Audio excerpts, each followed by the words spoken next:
Baiklah, selamat malam semuanya. Selamat datang kembali di Parabellum. Malam ini kita akan membahas konflik di Timur Tengah. Karena seperti yang akan kita lihat, konflik itu masih berlanjut. Kita akan membahas soal-soal taktis. Misil-misil di pangkalan Diego Garcia, misil terkenal pada F-35, juga apa yang terjadi di tingkat politik. Karena banyak hal yang terjadi, seperti pengiriman marinir, kapal Tripoli yang baru saja tiba di Diego Garcia, jadi mulai mendekat ke wilayah itu bersama dua kapal lainnya. Kita juga bicara tentang fakta bahwa penargetan telah banyak berubah. Dalam 72 jam terakhir, Amerika dan Israel banyak menyerang pasukan darat Iran. Angkatan laut memang hampir tidak ada lagi. Akhirnya mereka menghancurkan lebih dari 140 kapal, dari perahu kecil hingga kapal armada permukaan. Maggiore. Dan kita juga akan membicarakan tentang strategi, jika kalian ingat di episode-episode sebelumnya. Kami telah mengatakan bahwa strategi Iran adalah menyerang negara-negara Teluk agar mereka menekan Amerika Serikat. Dan ini berhasil sampai kurang lebih beberapa hari yang lalu. Sejak beberapa negara, termasuk Qatar dan lainnya, mengeluh bahwa untuk mengaktifkan kembali beberapa, misalnya salah satu sistem gas cair, akan membutuhkan waktu 3 tahun. Kami akan tunjukkan alasan kekhawatiran mereka karena ada masalah strategis besar terkait fasilitas yang mencakup 30% produksi energi atau desalinasi. Yang terjadi adalah apa yang sudah kami katakan sebelumnya, yaitu risiko bahwa strategi Iran membuat negara-negara ini tidak hanya menekan Amerika, tetapi juga langsung bergerak menuju dan menjadi bagian dari garis merah. Mereka pun terlibat demi mengakhiri masalah ini karena sadar Amerika tak mampu melakukannya. Kami akan jelaskan mengapa strategi Iran sulit dinetralisir hanya lewat kekuatan udara, seperti terowongan dan pertahanan mozaik mereka. Karena kita semua telah melihat pada minggu pertama peluncuran rudal dan drone menurun, lalu ada peningkatan kembali. Sekarang demi Tuhan memang tidak sebanyak dulu, tapi ada sekitar 100 drone dan 30-40 rudal terus-menerus. Ini berarti mereka terus-menerus keluar dan menggunakan teknik shoot and scoot, yaitu terkecil keluar, menembak, lalu kembali masuk. Mereka benar-benar memilikinya dalam jumlah sangat banyak. Namun sebelumnya, mari bahas beberapa isu politik dan pemasaran, karena jelas ada yang berspekulasi soal perang ini. Dan terlepas dari lelucon Trump, memang ada pergerakan yang benar-benar besar. Leonardo Lanzara dan Eduardo Fontana menangani urusan teknis. Daniele Moro urusan politik terkait Amerika. Silahkan Daniele. Kita mulai saja dengan pernyataan Trump, di mana dia mengatakan bahwa mereka telah melakukan percakapan yang panjang dan produktif mengenai penyelesaian total dan lengkap atas permusuhan di Timur Tengah. Tentu saja dia berbicara tentang orang-orang Iran 2 jam kemudian, dan orang-orang Iran mengatakan kami tidak berbicara dengan siapapun dan sesuatu telah terjadi. Silakan. Terima kasih atas undangannya. Mari kita mulai dari sini. Trump baru saja selesai berbicara 8 menit lalu di Gedung Putih dan kembali membahas topik ini. Dan maksudnya dia pada dasarnya mengatakan kita sedang berbicara dengan generasi ketiga. Dia sudah membunuh barisan pertama dan kedua. Kini tinggal generasi ketiga. Dia berbicara tentang kelompok ini seperti sekelompok remaja agak fanatik, tapi ya makhluk-makhluk seperti yang dikatakan di Roma. Intinya adalah jika kita mencoba menghubungkan 3 negara yang tampaknya paling aktif di bidang ini, yaitu Mesir, Turki, Pakistan. Kesan saya melihat juga apa yang dikatakan di Washington adalah bahwa pertemuan-pertemuan itu memang terjadi, mungkin tidak secara langsung, tapi pesannya sangat jelas. Dia terjebak dalam situasi di mana seperti yang bisa Anda lihat dari survei, popularitasnya turun drastis dalam beberapa hari terakhir. Di mana jelas sekali dia yakin, sekarang sudah menjadi pendapat umum, bahwa dia akan menyelesaikan masalah ini seperti di Venezuela. Dia menyadari bahwa mereka sama sekali tidak berniat untuk menyerah, Tapi seperti yang kamu katakan, bahkan negara-negara Teluk pun tidak menyadari betapa drastisnya reaksi Iran begitu mereka diserang. Ini jadi masalah besar baginya di Teluk. Dan bukan hanya itu, tapi kalian lihat sendiri, terutama jika pergi ke Asia, bahwa situasi kekurangan minyak, energi, dan sebagainya ini sedang menyebabkan kerugian di seluruh dunia. Dia tidak berbicara dalam pertemuan ini yang berlangsung sekitar 40 menit dan baru saja selesai beberapa menit yang lalu. Dia tidak membicarakan soal inflasi, biaya hidup, karena dia tidak punya kepentingan untuk mengangkat hal itu. Dia juga tidak membicarakan tentang Lebanon. Kalau kalian mau, nanti kita coba pahami. Trump sering harus ditafsirkan bukan dari ucapannya, tapi dari yang tidak dia ucapkan. Dia tidak mengucapkan sepatah kata pun tentang Israel, tidak mengucapkan sepatah kata pun tentang Lebanon, kecuali dia hanya berkata ketika dia diberi kesempatan bicara, 2 menit saja. Kita tahu Trump hanya bisa mentolerir orang lain sampai batas tertentu. Itu hanya beberapa menit. Dia bilang itu adalah operasi sepenuhnya Amerika bersama orang-orang Israel. Seperti yang dia katakan, kita benar-benar menang telak, kata XZ. Tidak pernah ada yang sehebat kita. Mereka tetap mengklaim memiliki angkatan bersenjata terpenting di dunia. Dia hanya membuat lelucon seperti biasa tentang Ukraina, Zelensky, dan Putin. Saya yakin bisa menyelesaikan masalah ini. Tapi saya tidak menyangka kedua orang ini, mereka benar-benar saling membenci katanya. Tapi lihatlah, mereka benar-benar saling membenci. Intinya adalah kesan saya katakan ini sebagai jurnalis senior tua dalam segala hal, adalah bahwa malam ini di Italia, sore hari di Amerika, akan lihat apa yang terjadi beberapa hari ke depan. Saya merasa dia tidak sombong karena memang tidak bisa memastikan apakah mampu melakukannya atau tidak. Saya ingin bilang satu hal lagi karena kalian ahli militer. Maksudnya, seperti yang dikatakan Mirko, para penerjun payung sedang datang di sana. Masalahnya bisa jadi ini adalah tekanan terhadap pembicaraan yang mereka tulis. Menurut saya ini masih tidak langsung pada tahap ini. Siapapun yang mengikuti saluran ini pasti tahu, jika ada pembicaraan, itu hanya dengan tokoh yang merupakan ketua Dewan Perwakilan Rakyat yang tidak jelas sejauh mana. Sepertinya dia adalah versi Iran dari duo Witkoff-Kushner. Mereka seperti Toto dan Pepino. Dikirim keliling dunia tanpa penerjemah, tanpa peta, dan berbicara tentang hal yang tidak jelas. Dan kemudian ternyata sebenarnya orang Iran sama sekali tidak berniat melepaskan senjata nuklir. Tentang hal ini, dia menekankan sebanyak 56 kali bahwa Iran harus melupakan keinginan memiliki senjata nuklir. Tidak ada diskusi tentang itu. Saya sudah bilang tidak dan tetap tidak, terserah mereka. Mari kita hubungkan beberapa titik, karena di teks Trump yang saya tunjukkan sebelumnya juga ada bagian sekundernya. Ingat, mereka sudah menjebaknya agar datang, lalu orang Israel manfaatkan itu untuk menyerang. Jadi menurut saya mereka cukup berhati-hati. Ada masalah strategis yang sangat besar. Inilah kerentanan yang dimiliki Bahrain, Qatar, Kuwait, Uni Emirat Arab, Israel, Arab Saudi, Oman, Yordania, dan Irak. Mereka sangat bergantung pada satu fasilitas. Dalam arti, mereka semua setidaknya memiliki satu fasilitas. Dalam kasus Bahrain, bahkan ada 3 fasilitas yang mewakili hampir 30% dari air minum, air hasil desalinasi, dan energi listrik. Artinya, jika Bahrain diserang pada 3 fasilitas ini, mereka akan kehilangan 30% pasokan air minum, air desalinasi, dan listrik. Qatar kurang lebih memiliki kerentanan yang sama. Seperti yang Anda lihat, sebagian besar negara memang memiliki jenis kerentanan seperti ini. Dalam pesan Trump tahap kedua, tertulis, "Saya sudah berhenti, akan mengembalikan kalian ke sana. Mari baca. Saya hentikan serangan 5 hari.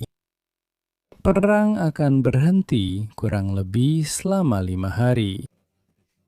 Terhadap pusat energi Iran, fasilitas energi, apa yang terjadi jika dia mulai menyerang fasilitas energi ini setelah 5 hari? Kemungkinan besar orang Iran akan melakukan hal yang sama kepada negara-negara Teluk. Hal ini tidak dapat diterima negara-negara Teluk karena kerentanan yang mereka miliki. Ada juga perubahan strategi Iran untuk memberikan tekanan, menyebabkan kerugian pada monarki-monarki Teluk untuk menekan Amerika. Kini, hal itu perlahan membuat mereka lebih aktif. Berita terbaru, jika kalian ingin membahasnya, Leonardo dan Eduardo, berkaitan dengan fakta bahwa bukan hanya Arab Saudi yang telah berubah dari sikap pasif menjadi tidak menjawab. Kami akan mempertimbangkan kemungkinan respons. Tapi tampaknya mereka menekan Amerika agar segera mengakhiri dan bahkan ikut berpartisipasi. Hal yang sama juga berlaku untuk Uni Emirat Arab. Jika dua negara itu mulai, negara lain juga akan ikut. Dengan risiko sebesar itu, jika 5 hari lagi dia menyerang sistem energi, mereka pasti tahu kemungkinan besar akan kehilangan sistem tersebut. Karena tidak ada yang mempertaruhkan, hal itu benar-benar bisa terjadi. Kekacauan besar di mana perang benar-benar melibatkan semua negara, dan bukan hanya dalam peran pasif defensif. Ini menurut saya adalah skenario terburuk yang bisa kita bayangkan. Karena cepat atau lambat, kita tahu Amerika akan mundur dan kerajaan-kerajaan ini terjebak perang tanpa akhir melawan Iran. Ya, tapi menurut saya memang saya setuju dengan apa yang baru saja kamu katakan. Maksudnya saya juga melihatnya begitu. Salam untuk semua, maaf saya belum sempat melakukannya. Saya juga melihat kecenderungan ini, yaitu negara-negara Teluk pada dasarnya tampaknya lebih dekat untuk ingin terlibat langsung dalam konflik ini. Jadi bahkan mungkin dengan meluncurkan serangan ofensif menggunakan kekuatan udara mereka, intinya berpartisipasi secara langsung dalam operasi. Namun mengenai hal ini, komentar pertama saya adalah bahwa semua negara ini, pada dasarnya semuanya ya bisa dibilang, sudah cukup terlibat dalam konflik ini. Dalam arti bukan hanya dari sudut pandang menjadi sasaran serangan balasan dari Iran, tetapi mereka hidup dalam semacam limbo, di mana wilayah mereka bagaimanapun juga digunakan oleh Amerika Serikat. Maksudku, misalnya wilayah mereka dilintasi, bahkan dalam beberapa kasus untuk penggunaan pangkalan udara. Awalnya sering disangkal, tapi akhirnya terungkap dalam beberapa minggu terakhir, termasuk salah satu pangkalan udara yang paling sering digunakan. Di sini bahkan kita sampai di Yordania, memang di Yordania jadi salah satu pangkalan udara yang paling sering digunakan oleh Angkatan Udara Amerika Serikat. Itu di Yordania, salah satu negara yang selain itu di awal perang mengatakan kami netral, jadi mereka semua hidup dalam semacam limbo, dengan tambahan sesuatu yang kemudian katakanlah baru-baru ini lebih banyak didokumentasikan, tepatnya dalam beberapa hari terakhir. Beberapa negara Teluk juga telah mengizinkan peluncuran rudal ATACMS, atau lebih tepatnya bukan ATACMS tetapi penerus ATACMS. Dalam beberapa kasus, intinya dari sistem HIMARS Amerika di wilayah mereka, ini pasti berasal dari sana, tidak mungkin dari tempat lain. Ada beberapa video juga. Jadi ini pengantar untuk mengatakan bahwa ya pada dasarnya ada risiko terjadinya eskalasi. Dari sudut pandang melihat kekuatan udara terutama, jadi juga kekuatan misil dari negara-negara ini ikut serta dalam aksi ofensif dan tidak hanya bertahan seperti yang sudah mereka lakukan di wilayah mereka sendiri. Tentunya, tapi bagaimanapun juga menurut pendapat saya mereka sudah cukup terlibat, mungkin tidak akan terlalu banyak mengubah keseimbangan, karena saya tidak berpikir, nanti mungkin saya juga akan meminta pendapat Leonardo tentang hal ini, saya tidak berpikir bahwa persenjataan, khususnya amunisi presisi, dari negara-negara ini bisa membuat perbedaan dalam menyerang target-target penting saat ini, yaitu basis rudal bawah tanah dan lainnya. Jadi menurut saya mereka tak bisa berbuat lebih dari yang sudah dilakukan Amerika Serikat dan Israel. Sementara itu, di sisi lain, seperti yang sudah benar-benar Mirko sampaikan, ada risiko mengalami kerusakan kritis pada infrastruktur yang benar-benar penting. Bahkan pada serangan balasan Iran pertama, terutama di minggu pertama, sudah sedikit terkena. seperti yang dikatakan seseorang dengan seorang madman, bukan dead man, negara-negara Teluk ini. Serangan balasan pertama sudah terjadi dan kita semua melihatnya.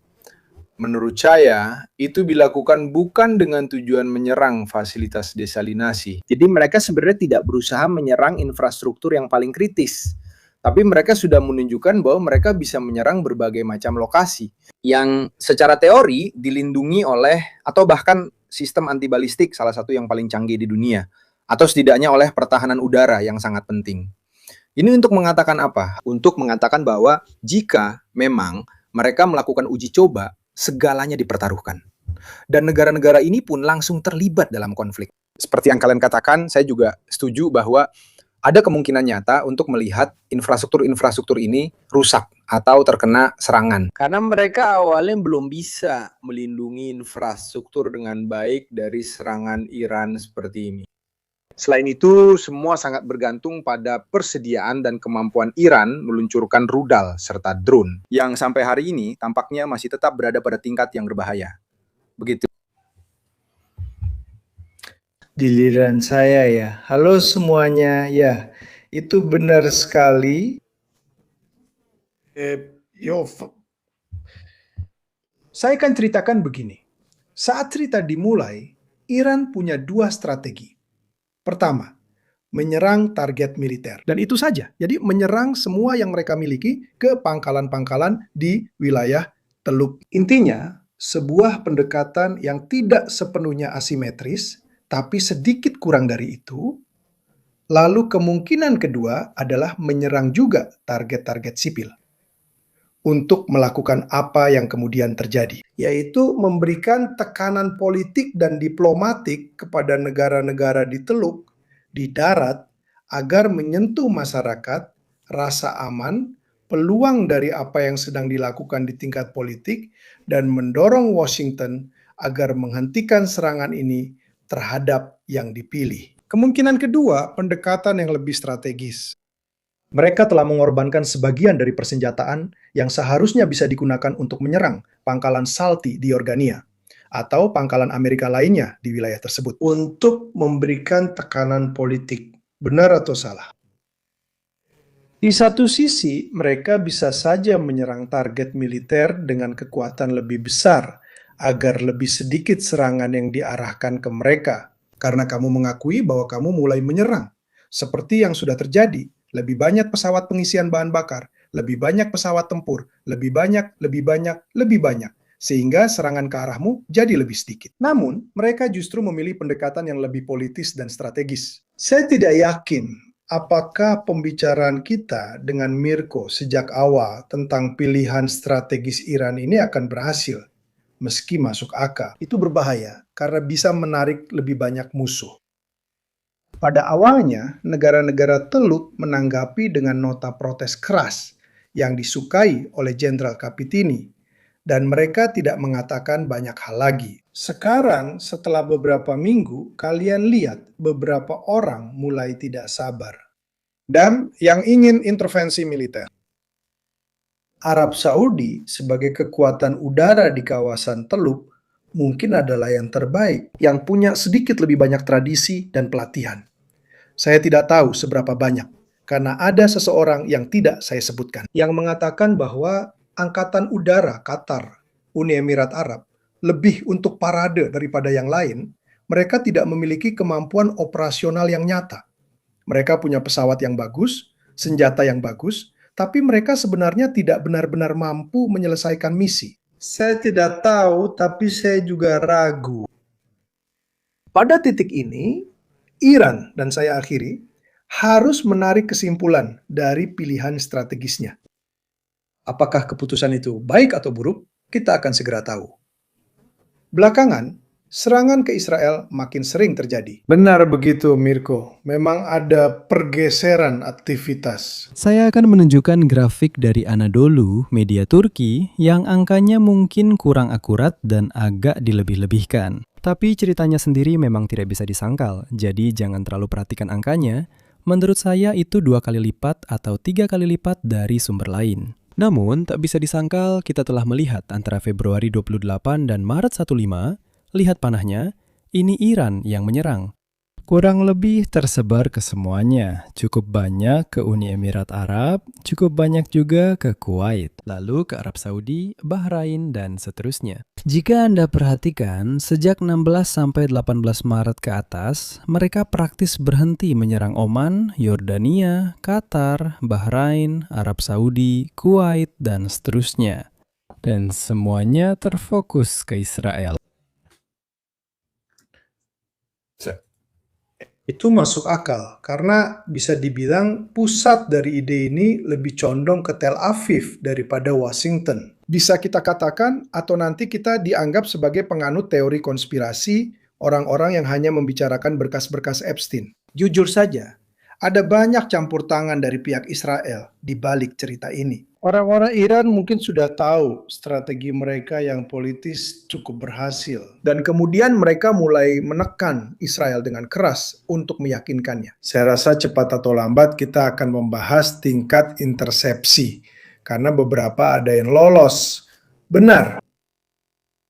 Ya, ada sensor besar terhadap Israel, jurnalis diblokir, dan lainnya. Ini datanya, bisa dilihat penurunannya. 28 Februari antara misil, drone, 350 misil, 800 drone, dan sebagainya. Bisa terlihat jelas bahwa sekitar tanggal 8, antara tanggal 8 dan 9, ada penurunan yang luar biasa. Lalu Anda akan melihat bahwa angkanya tetap stabil. Dan sekarang bahkan mulai naik sedikit untuk misil. Karena tentunya menjadi sulit, nanti akan kita bahas untuk menggunakannya. Mereka memburunya, banyak video pengeboman yang menargetkan sistem drone satu persatu di bawah jembatan atau di luar terowongan. Jauh lebih sedikit untuk drone yang tetap stabil. Dari sudut pandang militer saya, konsistensi berarti kamu tidak bisa menurunkan respons kekuatan lawan di bawah ambang batas ini. Dan karena ambang batas ini sudah cukup untuk menimbulkan banyak masalah bagi negara-negara Teluk, saya akan bilang bahwa tujuanmu belum tercapai. Saya ingin menambahkan, grafik ini menunjukkan detail yang mungkin kurang diperhatikan. Rudal merah yang kalian lihat, secara teori bisa balistik atau jelajah. Tapi setahu saya di sini mayoritas rudal balistik. Orang Iran memang sering memakai rudal balistik, meski jumlahnya terlihat sedikit. Bayangkan saja ada 1015 rudal balistik per hari selama berbulan-bulan. Konflik Rusia-Ukraina menunjukkan jumlah persenjataan besar. 1015 rudal balistik per hari bukanlah jumlah kecil.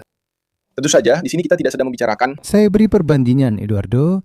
Serangan terakhir Rusia melibatkan 300 drone, sekitar 10 dari berbagai tipe, Kepaka, dan 7 Iskander balistik. Benar, tapi kita bicara rata-rata 25-30 Iskander per hari. Ya, itu memang sering diremehkan. Karena kini kita terbiasa dengan banyaknya drone, kita mungkin jadi kurang menghargai pentingnya rudal balistik. Maksud saya, jika mereka bisa terus dengan ritme seperti ini, saya ingin katakan bahwa mereka juga mampu meluncurkan bukan hanya yang ada di stok dalam waktu dekat, di dalam pegunungan, di dalam markas-markas di pegunungan. Tapi juga ada beberapa produksi yang terus berjalan setidaknya untuk beberapa model. Sekarang jika saya tidak salah, grafik ini menunjukkan ada hingga 1.400 peluncuran rudal, sebagian besar berupa rudal balistik. Data tentang persediaan senjata balistik Iran tentu saja berbeda-beda tergantung siapa yang melihatnya. Namun jika perang terus berlanjut seperti ini selama berbulan-bulan, jelas persediaan awal itu akan habis. Pada dasarnya, itu akan menjadi bukti nyata bahwa pihak Israel dan Amerika Serikat tidak berhasil menetralkan seluruh produksi pada dasarnya senjata balistik. Itu juga jadi salah satu tujuan utama jika Iran bisa mempertahankan dan memindahkan sebagian produksi minimal satu model balistik jarak pendek dan menengah. Ini adalah hal minimum yang dibutuhkan untuk tetap mengancam Israel dan negara-negara Teluk jika mereka berhasil memproduksi dua model ini. Di pangkalan bawah tanah atau area yang sulit dijangkau Amerika Serikat dan Israel, biasanya terletak di bawah tanah atau sudut negara yang sulit diakses. Ini adalah kartu yang sangat penting, saya akan melihatnya kembali. Dalam konflik gesekan, yaitu jika perang ini tidak berhenti dan menjadi umum seperti konflik Rusia-Ukraina. Nah, di situ saya ingin melihat, di situ benar-benar akan masuk ke dalam pembahasan yang sudah dibicarakan di awal perang, tentang persediaan pencegat, tentang produksi pencegat. Karena beda ceritanya kalau berlangsung 1 atau 2 bulan, beda lagi kalau berlangsung lebih lama, dengan lawan yang bisa meluncurkan 10. Maaf, bukan berarti mereka harus meluncurkan 100 rudal. Kita sudah lihat saat mereka meluncurkan 300. Kerusakannya pada akhirnya tidak terlalu besar, terutama pada target militer tahun lalu. Hari ini mereka berhasil mengenai banyak target dengan cara yang jauh lebih tepat. Terutama kita telah melihat sistem radar, TED, dan sebagainya. Bagi mereka, untuk membuat krisis tak tertahankan bagi Amerika secara politik, cukup meluncurkan 100 drone dan 25 misil per hari. Yang kemungkinan besar untuk melakukan ini, mereka punya persediaan untuk 6 bulan atau 1 tahun. Sejujurnya, jika mempertimbangkan juga produksi, jadi mereka bisa mempertahankan strategi ini. Berikut statistiknya per negara. Rudal balistik dan drone Iran yang menyerang Arab Saudi. Seperti yang bisa dilihat, dan ini adalah di Bahrain, mereka perlahan-lahan menurun. Bisa dilihat, ini adalah terhadap Uni Emirat Arab. Bisa terlihat jelas ada penurunan dibandingkan dengan strategi awal. Apa yang sering saya katakan tentang pertahanan mosaik jika kamu lihat Iran seperti Mordor, dikelilingi pegunungan dan ada lembah di tengah, selamat mencoba. Mencoba menginvasi negara seperti itu bukan seperti Venezuela. Negara itu punya lebih dari 90 juta penduduk. Namun yang tersulit, mereka sudah 40 tahun mempersiapkan diri untuk ini. Dan pangkalan semacam ini, seperti yang bisa dilihat, mereka keluar yang terkenal dengan istilah shoot and scoot. Mereka keluar, menembak, tapi sebagian besar waktu mereka berada di dalam sini. Kamu bisa saja menghancurkan terowongan mereka dan menutup mereka, tapi pasti mereka memiliki banyak jalan keluar seperti tikus tanah. Ini adalah gambar propaganda yang menunjukkan pangkalan sangat besar. Namun saya sering melihat bahkan di video saat mereka diserang, kadang hanya lubang biasa. Di sisi gunung, sebenarnya ada truk yang hanya berupa penutup dan mereka bisa membuatnya sebanyak yang diinginkan. Cara seperti ini tidak bisa dihentikan dengan kekuatan udara. Ini seperti bunker di Albania. Jadi box. Saya melihat ada pertanyaan, saya akan menanggapi pertanyaan itu untuk memberikan komentar. Itu adalah pertanyaan tentang berapa banyak peluncur yang masih akan beroperasi saat itu. Salah satu pembicaraan yang paling sering terdengar sejak perang terakhir ini dimulai adalah kita, terutama orang-orang Israel yang mengatakan bahwa pasukan Israel atau Amerika Serikat telah menghancurkan sebagian besar peluncur. Secara optimis, terutama di awal, mereka menyatakan sebagian besar ancaman dari Iran telah dinetralkan. Dari data yang kita lihat, hal ini mungkin tidak sepenuhnya benar. Saya ingin menekankan bahwa saya sendiri tidak tahu. Jadi jawabannya adalah saya tidak tahu persis berapa banyak yang masih mereka miliki. Saya sarankan untuk tidak percaya pada siapapun yang mengaku tahu. Itu sebagai jawaban pertama saya. Tapi yang paling penting, jangan percaya pada angka-angka itu. Angka-angka yang juga beredar di media mainstream. Biasanya angka-angka itu berasal dari sumber, dalam hal ini Israel. Mereka menyebut ratusan, terakhir kali sampai angka 300. Lalu peluncur yang dihancurkan atau tak bisa digunakan lagi. Jadi mereka juga menyelamatkan diri dengan pernyataan itu. Namun, dengan pernyataan ini, jika kita mempertimbangkan bukti visual dari video mereka, yang jelas mereka punya semua insentif untuk menayangkannya. Karena tentu saja. Selain itu, semuanya adalah serangan presisi. Jadi sebagian besar, bahkan menurut saya, seluruh serangan ini direkam. Pada dasarnya berdasarkan bukti visual. Kita sampai pada sekitar 40 peluncur yang terkena hancur dan bukan 300 begitu. Pertama, hati-hati menganggap peluncur sebagai sesuatu yang begitu tidak bisa digantikan. Itu truk dengan sistem peluncuran teleskopik dan landasan bergerak. Menurut saya ini bukan sesuatu yang sangat canggih. Nah, orang terlalu fokus seolah-olah itu benar-benar tidak bisa digantikan. Padahal salah satu produksi yang paling mudah untuk dimulai kembali justru adalah peluncur itu sendiri. Lalu kamu bicara soal peluncur rudal dan drone. Ah, benar. Itu memang seperti EPCAR dengan sebuah landasan peluncur. Pada dasarnya, iya. Terkadang cukup punya balkon, tidak perlu EPCAR. Ada orang yang membawanya ke sana dan selesai. Saya akan tunjukkan grafik lain untuk perbandingan. Terlihat ada penurunan besar di awal, lalu stabil, sisanya tetap hampir sama. Seperti yang kalian lihat, datanya mirip di angka 30, 20, 25, 38, dan sekitar 100 drone. Seperti yang kalian lihat, dengan tren stabil ini, pasar dan tekanannya jelas. Maksudnya, bagi asuransi kapal, apakah ada 25 drone yang terbang atau 100? Apakah ada 10 misil yang terbang atau 30? Sama sekali tidak ada bedanya. Faktanya, mereka tetap mengasuransikan meski hanya satu yang terbang agar bisa bertahan. Mereka sedang beradaptasi dan mungkin akan menaikkan dalam proses itu. Kita tak bisa hanya bicara misil, tapi juga ranjau. Kapal-kapal itu kemudian tidak hanya harus mendapatkan itu, bahkan di Selat Hormuz cukup dengan hal-hal yang jauh lebih murah, ekonomis, dan tak terhitung jumlahnya. Bahkan drone laut bunuh diri dan drone first person view pun bisa sampai ke sana.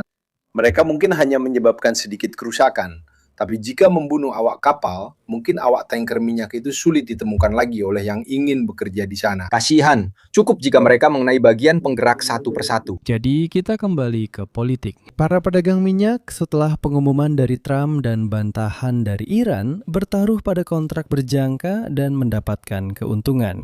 Ada transaksi, jika saya tidak salah, sekitar 1.000 miliar untuk 650 juta. Kalau mau jelaskan Daniele, mengapa mereka membahasnya dan bagaimana jadi misi, silahkan. Bukan hanya mereka membicarakannya, tapi kalau kalian lihat di berbagai media sosial, hampir di seluruh dunia ada kesepakatan yang jarang terjadi. Dalam situasi seperti ini, maksudnya, hampir semua orang bilang telah terjadi insider trading besar-besaran. Beberapa menit sebelum Trump berbicara.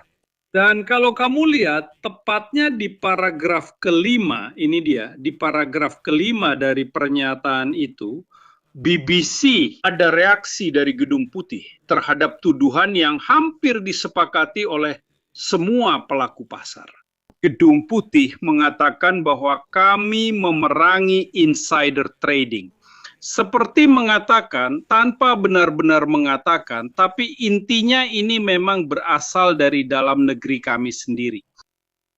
Pertimbangan lain yang bersifat politis membawamu kembali pada seluruh organisasi dari masa jabatan kedua Presiden Trump, yaitu bahwa Securities and Exchange Commission di New York, jadi lembaga yang seharusnya secara teori melawan insider trading. Hal terakhir yang ingin dilakukan dengan presiden ini adalah memeriksa apakah ada seseorang yang tiba-tiba menjadi kaya dalam 15 menit. Jadi, kamu tidak hanya memberikan pesan buruk yang bersifat korup pada dasarnya, kamu telah mencuri, mari kita katakan begitu, kamu telah mencuri. Dan dari pernyataan, dari jawaban yang diberikan kepada British Broadcasting Corporation oleh Gedung Putih, ada semacam pengakuan setengah hati. Semuanya bermula. Dan itu hal paling mungkin di dunia. Karena memang sangat sulit untuk bertindak hanya dalam beberapa menit sebelum kejadian seperti ini. Non puoi muovere comunque la 750. Kamu tak bisa memindahkan 650 juta dolar dalam sejam jika belum siap.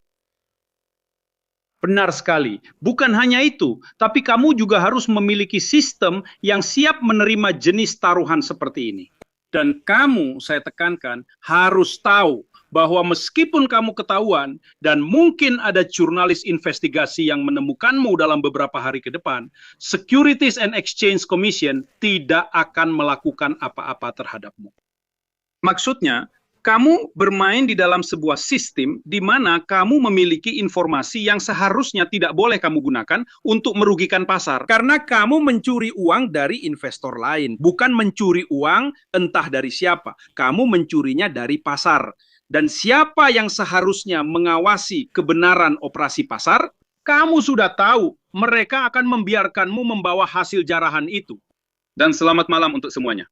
Ini adalah operasi-operasi, dan saya tutup dengan ini, yang sebenarnya sejak awal masa jabatan kedua Presiden Trump sudah tercatat. Anak-anak mereka di internet telah menjadi bahan lelucon di banyak podcast Amerika.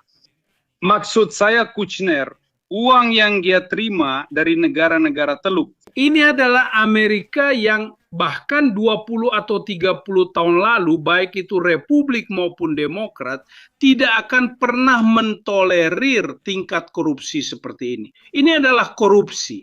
Ini bukan sekadar datang membantu seperti Putin lalu diizinkan membangun 5 hotel di Moskow. Operasinya di sini jauh lebih besar. Kamu yang punya. Sedikit saja. Ingat, perdagangan orang dalam pada level ini saat Perang Teluk pertama atau kedua. Tidak, di tingkat seperti ini, tidak. Saya belum pernah melihat di tingkat seperti ini. Bukan hanya itu, tapi kalau kamu pikirkan, mereka terus bersikeras bahwa ini adalah salinan yang ceria. Menurut saya seperti Toto dan Peppino ke Piazza Duomo di Milan. Adegan terkenal, Nuvolevin, Savoir, Witkoff, dan Kouchner masih menjualnya sebagai 2 orang polos keliling dunia, bikin keributan, tak banyak mengerti, dan Trump tak masalah. Sebenarnya operasi insider trading ini memberitahumu bahwa taruhannya jauh lebih besar. Maksudnya di sini bukan cuma dikasih pesawat jumbo bekas kepada presiden atau warga Swiss. Mereka membawa Lingotto d'Oro. Sedangkan Machado, pemimpin oposisi yang malang, membawa hadiah Nobel. Jadi kejadian ini benar-benar menyentuh, jangan diremehkan, tingkat keseriusannya kapitalisme dunia yang berinvestasi di New York, di Bursa Efek. Karena saat kamu dapat uang sebanyak ini, ingat, itu hasil mencuri dari orang lain.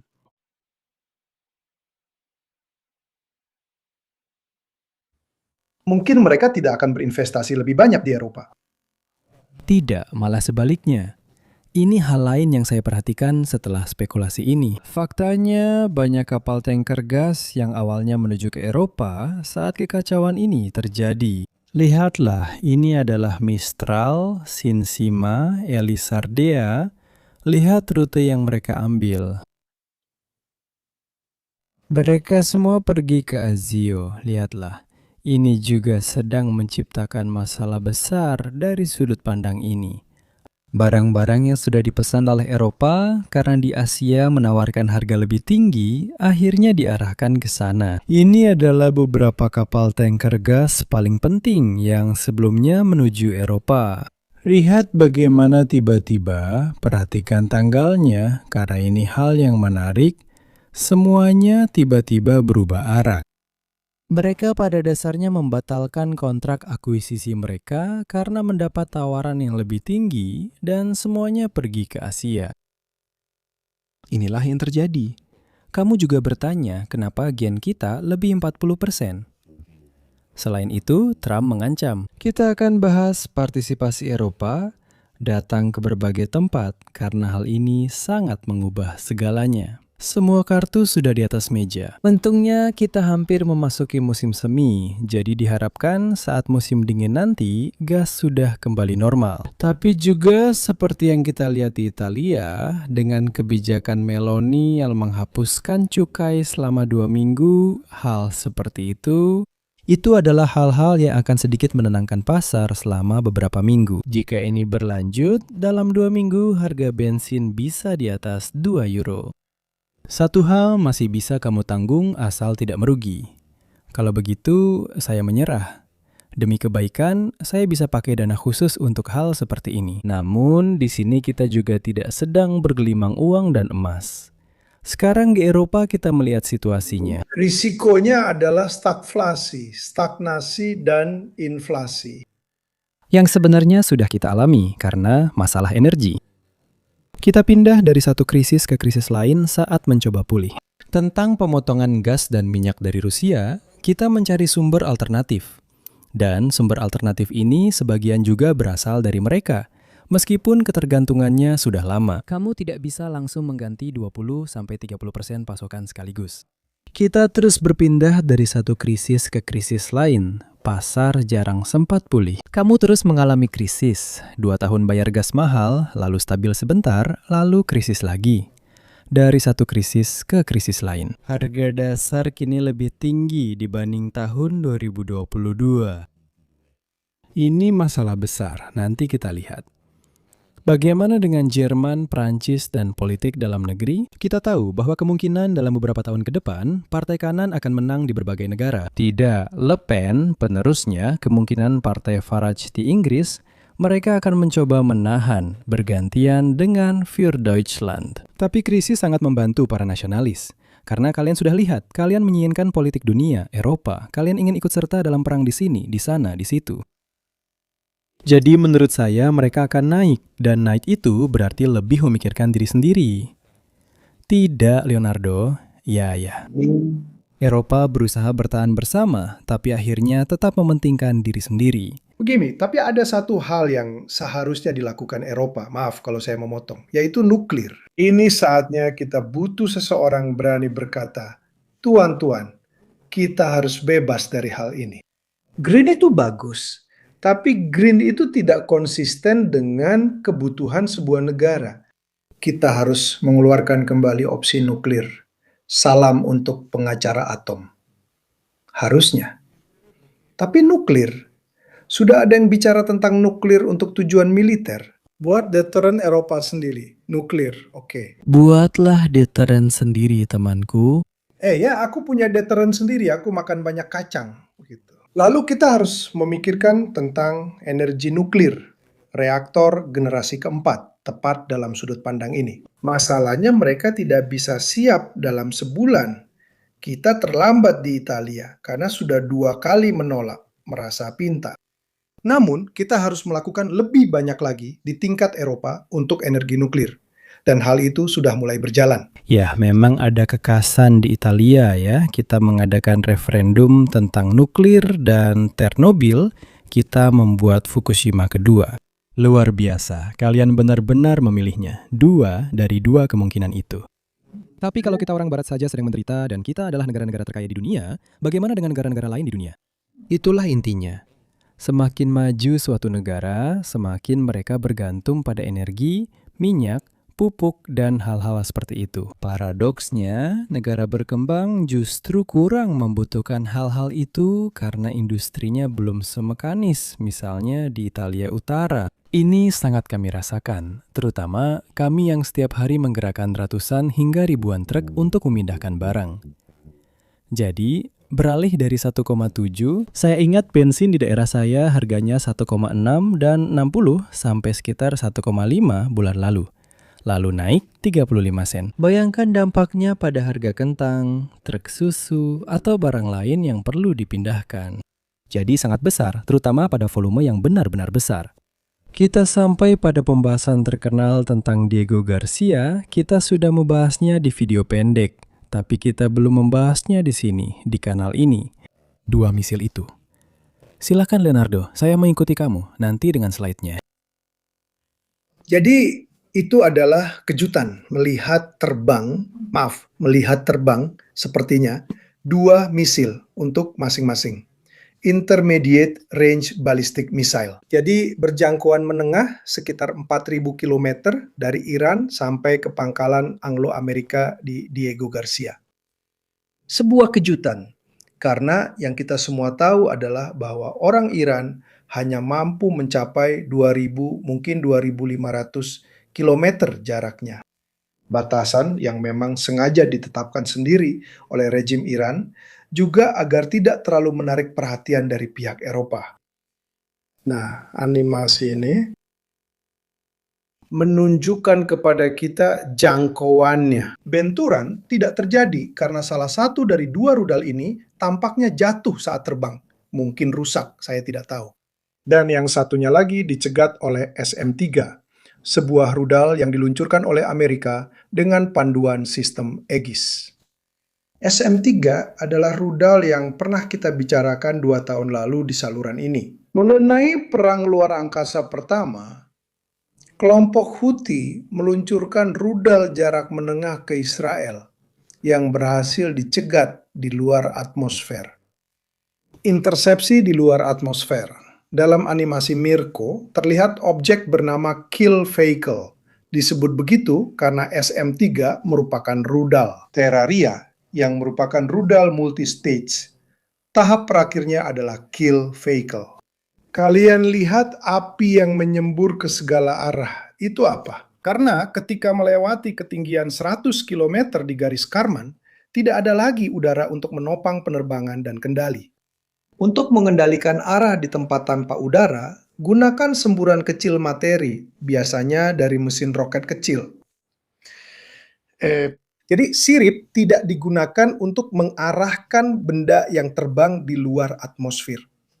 Karena tidak ada udara untuk dijadikan tumpuan bergerak. Sehingga digunakan semburan kecil ini. SM-3 sebelumnya efektif melawan rudal jarak menengah hingga menengah jauh. Dan kemungkinan juga berhasil dalam kasus ini. Dari mana asal angka 4.000 km? Faktanya ada dua. Atau mereka telah meringankan hulu ledak dari Kármán Car 4 atau Sejil 2, dan dengan mengurangi berat hulu ledak, jangkauannya bertambah. Dan mungkin bisa mencapai 4.000 km. Atau yang diluncurkan adalah Sejil 3, yang merupakan versi 3 tahap dari rudal balistik ini, yang dikabarkan masih dalam tahap pengembangan dan uji coba, belum operasional. Masih dibicarakan. Saya menemukan berita yang saling bertentangan. Kita tidak tahu pasti, tapi saya berasumsi, dan di sini Dr. Fontana mungkin bisa mengkoreksi saya jika saya salah. Jika kita mengurangi berat hulu ledak sebuah rudal, bukan berarti kita langsung melipat gandakan jangkauannya. Karena itu juga berarti membuat rudal jadi tidak seimbang. Saya tahu jika hulu ledak dan berat dikurangi, rudal bisa meluncur lebih jauh. Tapi kamu harus melakukannya dengan benar. Karena kalau tidak, rudal itu jadi sulit dikendalikan, terutama saat fase jatuh. Dan saya menduga bahwa salah satu dari dua rudal ini hancur di udara karena alasan teknisnya sendiri. Mungkin memang disebabkan oleh pengurangan hulu ledak. Dengan cara yang terburu-buru atau kurang terencana, saya tidak tahu, tapi ini masih dugaan dan spekulasi. Hal terpenting, lalu saya akhiri, adalah efek psikologis dari sesuatu yang mampu menempuh 4.000 km. Setelah kejadian itu, teman dan rekan kerja saya bertanya, apakah Iran akan menyerang Eropa? Nanti kita akan hubungkan, karena bersama Eduardo, kita juga akan membahas keterlibatan yang lebih besar dari pangkalan Amerika di Eropa. Pangkalan di Timur Tengah makin kurang aktif akibat kerusakan yang bertambah seiring waktu. Saya hanya ingin menambahkan soal Diego Garcia karena sedang dibahas. Saya juga setuju dengan analisis mengapa salah satunya jatuh itu memang kemungkinan paling mungkin. Karena telah dimodifikasi dengan tergesa-gesa dalam waktu singkat, salah satu rudal ini secara teori bisa mencapai jarak maksimal 2.000 sampai 2.500 km. Tentu saja memungkinkan membuat prototipe yang dimodifikasi agar tidak mudah rusak. Saya tambahkan, kalau tidak salah orang Amerika bilang yang ditembak jatuh memang itu, atau mungkin yang lain.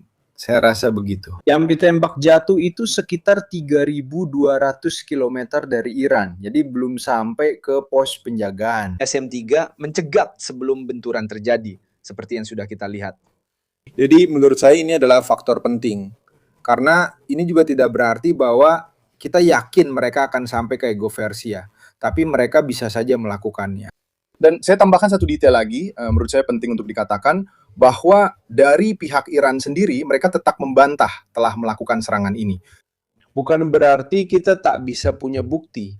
Kemungkinan hanya kru kapal perusak atau yang melihat radar yang memilikinya. Jujur, saya belum tahu jelas ini berita palsu atau tidak. Perlu dikatakan bahwa dalam kasus lain, sampai hari ini, setiap serangan pada dasarnya selalu diklaim, kalau saya tidak salah, oleh pihak Iran. Kecuali di Turki, masih ada keraguan di sana. Dalam kasus ini, seperti yang dikatakan Leonardo, sangat mungkin untuk meningkatkan jangkauan rudal ini. Karena ini adalah rudal yang tidak hanya sudah memiliki jangkauan yang signifikan, tetapi juga seringkali memiliki hulu ledak yang sangat berat. Jadi memang bisa, seperti yang benar tadi. Tidak, Eduardo. Banyak rudal memang sejak awal dirancang punya beberapa hulu ledak berbeda. Contohnya, semua rudal Rusia bisa saja nuklir atau kinetik. Kadang, meski saat perancangan kemungkinan ini sudah dipikirkan, tetap ada satu faktor terakhir terlintas di pikiran saya. Sudah ada pembicaraan tentang kemungkinan penggunaan peluncur Iran untuk mengirim satelit ke orbit. Mereka memiliki beberapa yang seharusnya lebih canggih, tapi itu akan menjadi hal baru pada dasarnya.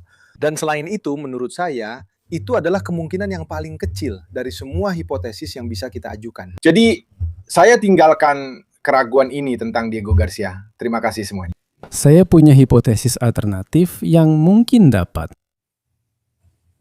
Ini membuat kita bertanya-tanya alasannya. Orang Iran membantah soal Diego Garcia, menyebutkan setengah kebenaran.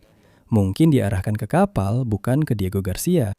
Jadi, dalam kasus itu, Mereka memang menuju Diego Garcia. namun jika kita percaya jaraknya, kejadian buruk itu terjadi 3.200 km jauhnya. Saya ingat ada sumber dari Iran sebelum perang yang membahas rudal balistik anti kapal hingga 1.500 km yang sudah sangat luar biasa, apalagi 3.000 km. Saya menganggap itu sama sekali tidak masuk akal.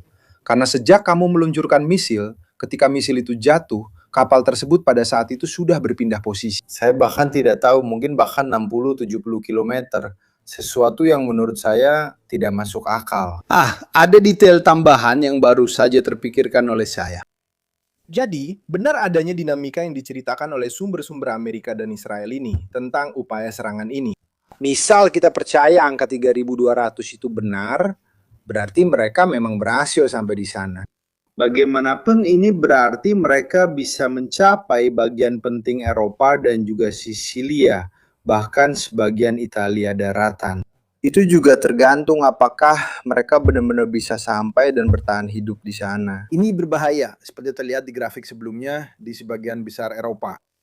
Saya selalu ingatkan, hampir tidak masuk akal Iran meluncurkan rudal balistik ke Eropa. Akurasinya sangat rendah dan mereka harus mengecilkan hulu ledak sehingga tidak bisa menutupi kurangnya akurasi dengan ukuran hulu ledak besar. Jadi itu hanya akan menjadi penggunaan politik, mari kita katakan begitu.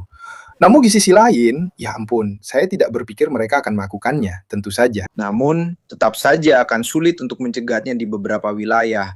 Sementara di sebagian besar Eropa, seharusnya bisa dicegat oleh sistem Aegis, terutama yang ada di Rumania. Secara teknis, juga oleh kapal perusak Amerika Serikat di dekat Siprus yang dilengkapi rudal SM-3 yang sudah disebutkan. Jadi jika aset ini sudah di posisi, kita aman dari peluncuran terbatas. Namun, jika kapal perusak Amerika Serikat tidak di posisi, saya pernah melihat simulasi yang menunjukkan Sisilia adalah satu-satunya wilayah di Italia yang kurang terlindungi. Ini hanya kasus tertentu, jadi jangan panik, tetap tenang, dan bersikap seperti keluarga. Jadi, sebelum menjawab pertanyaan yang akan dijawab oleh Daniele, apakah ada yang dibicarakan tentang berkas Epstein? Saya ingin menjawab hal yang tadi saya baca. Caracciola menyebut tur itu mengharuskan pesertanya orang Israel. Sekarang, tanpa bermaksud menyinggung, untuk direktur, jika orang Israel menembakkan rudal yang menempuh jarak 3.200 km seluruh dunia, pasti akan melihat dari mana rudal itu diluncurkan. Mereka tak punya pesawat peluncur yang bisa menembakkan rudal hingga 3.200 km ke Diego Garcia. Mereka harus menembakkan rudal dari Israel, tapi dunia pasti mengetahuinya. Menurut saya, kasus Turki adalah yang paling mungkin terjadi, meski masih samar-samar. Bisa saja itu rudal Iran, namun sasarannya ke Siprus. Yang bagaimanapun juga, kalau kalian ingat, selalu dicegat di wilayah Turki itu, yang letaknya di sebelah Suriah. Pada dasarnya, wilayah yang sedikit masuk bisa dibilang bersebelahan dengan wilayah Suriah. Bahwa lintasan yang melewati sana bisa saja memang diarahkan ke Turki atau juga ke Siprus. Faktanya, seperti ditunjukkan Leonardo, mereka berhasil dicegat di luar atmosfer. Karena memang sebagai pencegah. SM-3 dari kapal dekat Siprus, sama seperti yang saya sebutkan sebelumnya dalam kasus itu. Bagi analis, sulit mengetahui tujuan mereka, kecuali mereka masih jauh dari titik intersepsi. Jadi, sebagai sebuah hipotesis, menurut saya masuk akal jika mungkin mereka sedang menuju ke Siprus, yang kita tahu memang memiliki peran dalam perang ini. Sudah diserang drone, jadi mungkin penjelasannya lebih mudah. Leo, apakah kamu tahu ada misil dari pesawat Israel yang bisa menempuh lebih dari 3.000 km? Tidak, mereka punya misil balistik dan yang diluncurkan dari udara, tapi tidak sejauh 3.000 km. Tidak sama sekali. Logika sederhana saja. Secara teknis bisa. Tidak, masa. Tapi kan ada satelit yang mendeteksi jejak dan inframerah peluncuran. Orang Rusia Tiongkok apalagi. Jika Israel ketahuan melakukan hal seperti itu, Orang Amerika pasti melihatnya. Itu. Sebuah hal Yang iklan maksud saya. seharusnya menjadi semacam promosi dari kekuatan nuklir mereka. Ada yang bilang dari kapal selam, tapi Iran tak punya kapal selam peluncur rudal sejauh ini. Hanya kapal selam anti kapal dan semuanya sudah rusak. India mungkin bisa melakukannya. Tapi ayolah teman-teman, tidak. Tidak, saya tidak tahu siapa yang memberi saran teknis. Benar-benar ngawur. Kalau kita berpikir teori konspirasi, lebih mudah menganggap itu berita palsu, apalagi sumbernya dari mereka sendiri. Mengapa harus percaya mereka menembakkan rudal dari Israel? Bisa saja Israel sendiri yang menyebarkan beritanya. Demi Tuhan, saya juga tidak tahu, jadi akan lebih hati-hati. Daniele, jika ada kabar soal berkas Epstein, apakah itu sudah dilupakan? Lalu kenapa begitu? Wakil Presiden Vance belakangan ini lebih jarang muncul dibandingkan biasanya saat mendampingi presiden, dia agak menghilang dari sorotan. Dulu Rubio tampak kurang disukai saat negosiasi dengan Ukraina, tapi kini ia jadi sorotan sementara Vance justru menghilang. Jadi pertama Epstein, lalu Vance. Jadi di media Italia sepertinya seluruh kejadian ini hilang. Di media Amerika liputannya sangat minim karena alasan yang jelas. Di media Inggris ceritanya luar biasa. Ini menarik.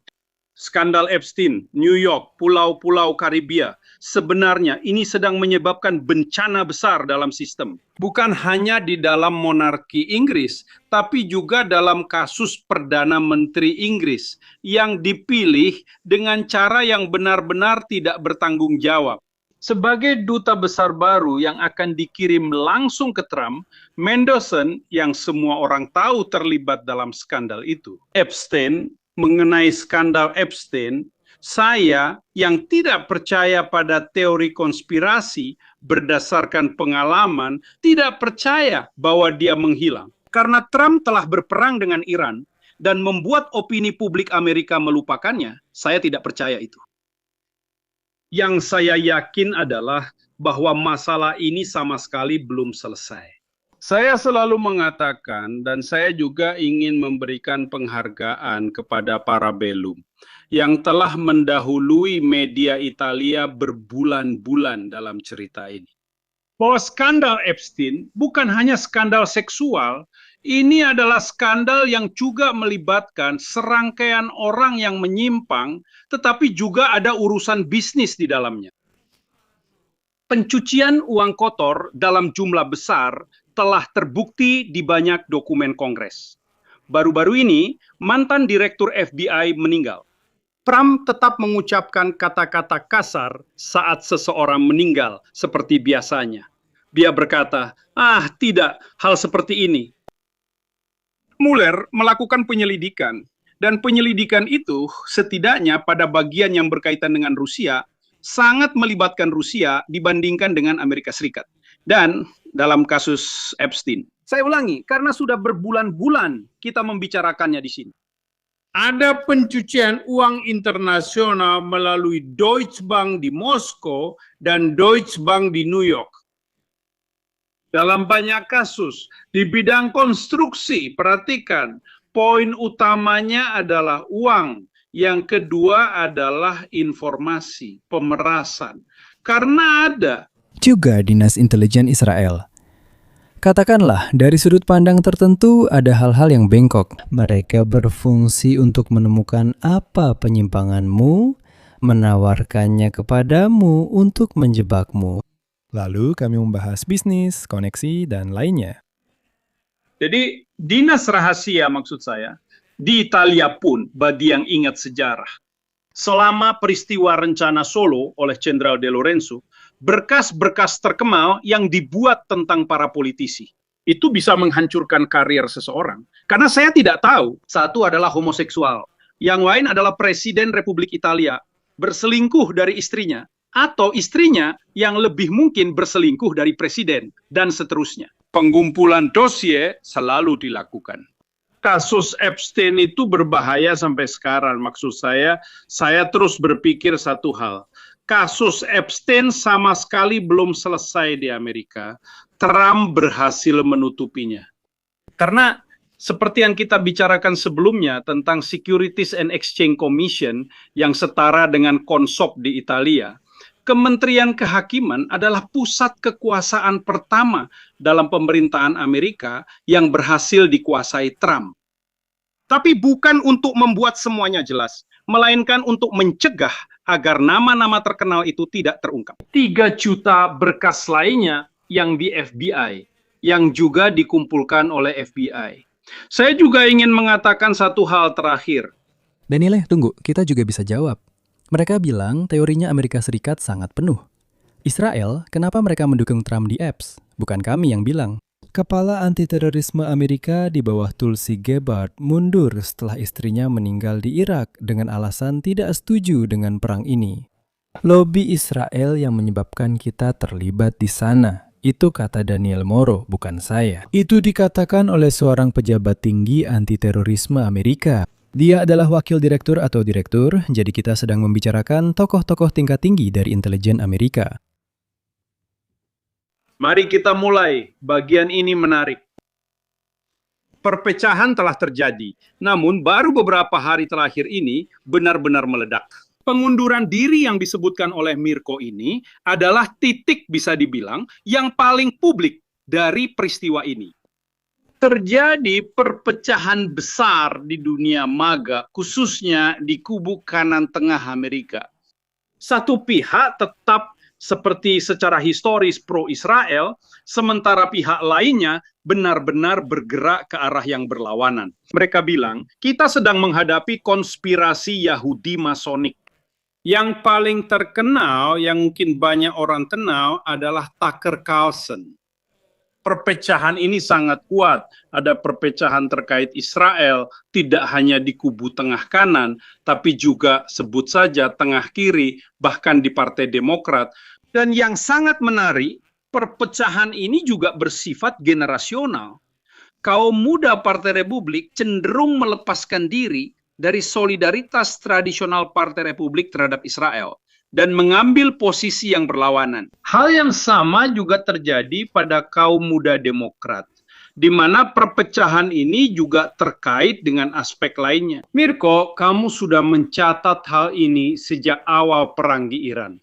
Sebagian dunia penyihir berkata pada Trump, Presiden, kamu minta saya memilihmu agar Biden, Obama, Harris tak memulai perang dunia ketiga. Kamu janji takkan ada perang. Tapi dalam 14 bulan sudah ada 8 perang. Maksudnya, dia bahkan berhasil mengebom sampai ke Nigeria. Bukan hanya itu, tapi yang lebih parah adalah, kali ini, karena ini juga yang kita bicarakan malam ini, kamu terlibat dalam konflik yang tidak ada satu orang pun di dunia yang tahu bagaimana cara keluarnya. Pertemuan yang kita bahas sekitar 1,5 jam lalu, menurut saya memberi kesan tertentu. Bahwa orang pertama yang tidak tahu bagaimana cara keluar dari situasi ini, terlepas dari omong kosongnya, tidak, saya yang paling pintar di dunia, paling tampan seperti saya, itu dia. Poin ketiga sangat terkait dengan hal ini. Fans sudah menghilang kalau kalian ingat pada Sabtu malam saat operasi di Venezuela, di mana mereka mengadakan semacam mini pertemuan puncak di Mar-a-Lago. Kalau kalian lihat gambarnya, di belakang ada tirai 4 panel untuk mencoba meniru Gedung Putih. Dari foto terkenal Obama, Biden, Clinton malam itu, yang sebenarnya hari Minggu, sekitar jam 10 malam waktu Washington. Saya mengikutinya. Dari sana, selain itu, hampir secara real time, penangkapan Bin Laden. Bahkan dalam operasi Maduro, fans tidak hadir. Beberapa minggu ini, dia tetap absen. Kalian mungkin sudah melihat tadi pagi, bahwa berita dari Pakistan mengatakan mungkin orang yang menurut kami warga Pakistan paling cocok untuk berbicara dengan orang Iran adalah fans. Malam ini Trump juga menyebut namanya. Tapi misalnya dia menyebut supaya jelas 10 nama. Rubio, Kushner, Witkoff, dan dia 2 kali bilang ada juga fans. Tapi fans tidak hadir. Perhatikan, dia tidak hadir. Kesan saya, sungguh saya bukan penganut teori konspirasi. Berdasarkan pengalaman saya, perpecahan ini masih ada. Beberapa survei minggu lalu mengatakan bahwa sekitar 15% dari mereka yang memilih Trump tidak setuju dengan operasi ini. Lebih sedikit dari yang saya kira. Ada pilihan dari fans mengingat pilihannya. Bisa dibilang fans adalah seorang oportunis. Dia pernah mengatakan bahwa Trump itu seperti Hitler. Dia mengatakannya 5 tahun yang lalu. Bukan karena dia, tapi situasinya makin memburuk. Dia langsung berkata akan menantang seperti ini. Partai Republik. Setelah mereka punya. Seorang kandidat yang berhasil. Tentu saja, ya. Saya setuju denganmu, ini adalah pilihan yang konsisten. Dalam arti kamu bilang, kamu yang berubah pikiran, Trump, bukan aku. Saya mewakili dunia itu. Dan katakanlah 15% dari pemilih, 85% lainnya. Juga karena dengan begitu, Maaf, Dani. kamu bisa tegas dan yakin berkata, akulah pewaris sejati MAGA. Tapi memang begitu. Jadi yang sedang kita coba klarifikasi ini berarti bahwa di dalam mayoritas yang membawa Trump ke pemilu, ada isu-isu di mana mayoritas itu terpecah. 1 adalah Israel, 2 adalah kasus Epstein. Saya ingatkan bahwa Trump dipaksa oleh parlemen untuk mengeluarkan satu kata bagian yang sangat disensor dari dokumen tentang Epstein. Karena para pemilih Partai Republik telah mengatakan kepada perwakilan mereka, tapi kalian sudah melakukan seluruh kampanye dengan mengatakan bahwa jika kami memilih kalian, kalian kembali berkuasa, kalian akan membuka laci-laci itu, dan kalian tidak melakukannya. Jadi sekarang ada tema ketiga tentang para MAGA di 3 poin utama. Itulah kenapa saya selalu menekankan, jangan meremehkan Epstein. Memang jarang dibicarakan, tapi bukan berarti kemarahan Tuhan tidak sedang mendidih di dalam panci. Saya tambahkan satu hal terakhir di London, posisi yang serius bukan hanya milik Starmer, tapi juga milik raja. Nama raja ini diungkapkan oleh salah satu jurnalis investigasi terbaik asal Inggris, yaitu Andrew Lowney, yang setara dengan Mike Wolff di Amerika Serikat. Menurut saya, mereka jurnalis terbaik di kasus ini. Epstein Lowney menemukan bahwa 12 juta pound sterling yang dibayarkan mantan Pangeran Andrew kepada gadis muda itu yang kemudian bunuh diri, tidak hanya diberikan oleh sang ratu. Selama ini banyak yang mengira begitu. Padahal dari 12 juta itu, 2 juta dia berikan sendiri. Raja Inggris saat ini jadi menjadi, apakah kamu melihat bahwa ibunya melindungi anaknya dari skandal ini? Tidak, kamu sadar. Maksudku, kamu punya semua alat untuk tahu bahwa skandal Epstein adalah skandal besar, di mana banyak orang menurutku masih saling memeras satu sama lain. Ada pertanyaan untukmu. Apa posisi pelindung gelap fans Peter Thiel tentang intervensi-intervensi ini? Terakhir, ini 2 kekacauan lagi untuk mempromosikan Palantir, seperti yang sudah kita lihat dalam pembicaraan Palantir sebelumnya. Apa namanya itu? Entropic dan lain-lain. Berbagai kesepakatan dengan Pentagon dan sebagainya. Maksudnya, Peter Thiel bisa saja diuntungkan oleh keraguan dari Entropic ini. Kita sudah membahasnya di siaran langsung tentang kecerdasan buatan bersama Barbato. Seberapa besar pengaruh Peter Thiel terhadap pandangan fans? Karena saya tahu dia adalah bisa dibilang mentor utamanya. Dan juga Peter Thiel punya pemikiran-pemikiran sendiri. Saya sangat merekomendasikannya padamu. Menurut saya, kita harus menunggu beberapa minggu untuk melihat bagaimana situasinya berkembang. Tapi pertanyaan ini menarik. Sejujurnya saya belum pernah memikirkannya. Ini sangat menarik karena suatu alasan. Kalian harus membayangkan bahwa Gedung Putih itu sebenarnya secara historis hanyalah ujung dari apa yang bisa kita sebut sebagai kekuatan besar. Kekuatan besar itu bukan hanya para kapitalis besar, tapi juga serikat pekerja, beberapa pemerintahan, dan juga sangat kuat lobi Yahudi, misalnya AIPAC, yang secara historis sangat kuat dan sebagainya. Menurut saya, ada juga perpecahan di dalam sistem kekuasaan, yang pada hari pelantikan Trump semuanya bersatu, semuanya memberinya tepuk tangan. Maksud saya, menurut saya, ada sesuatu di bawah permukaan yang juga memengaruhi apa yang bisa kita sebut sebagai ekonomi baru Amerika. Seseorang tampak sangat diam beberapa minggu terakhir. Saya tegaskan, bahkan terhadap kekuatan-kekuatan yang sangat besar ini, bukan hanya kuat seperti Thiel, seperti Musk, dan sebagainya. Diamnya beberapa hari terakhir berbicara lebih banyak daripada banyak pernyataan. Ada banyak orang yang sedang menunggu untuk melihat apa yang akan terjadi. Jadi, Leonardo tadi menjelaskan sebuah... Jadi mungkin rekan-rekannya melakukan gerakan aneh. Selain Palantir yang digunakan sebagai kecerdasan buatan juga terlibat dalam konflik dan sebagainya. Lalu dia mendirikan bersama Luke pada dasarnya Anduril.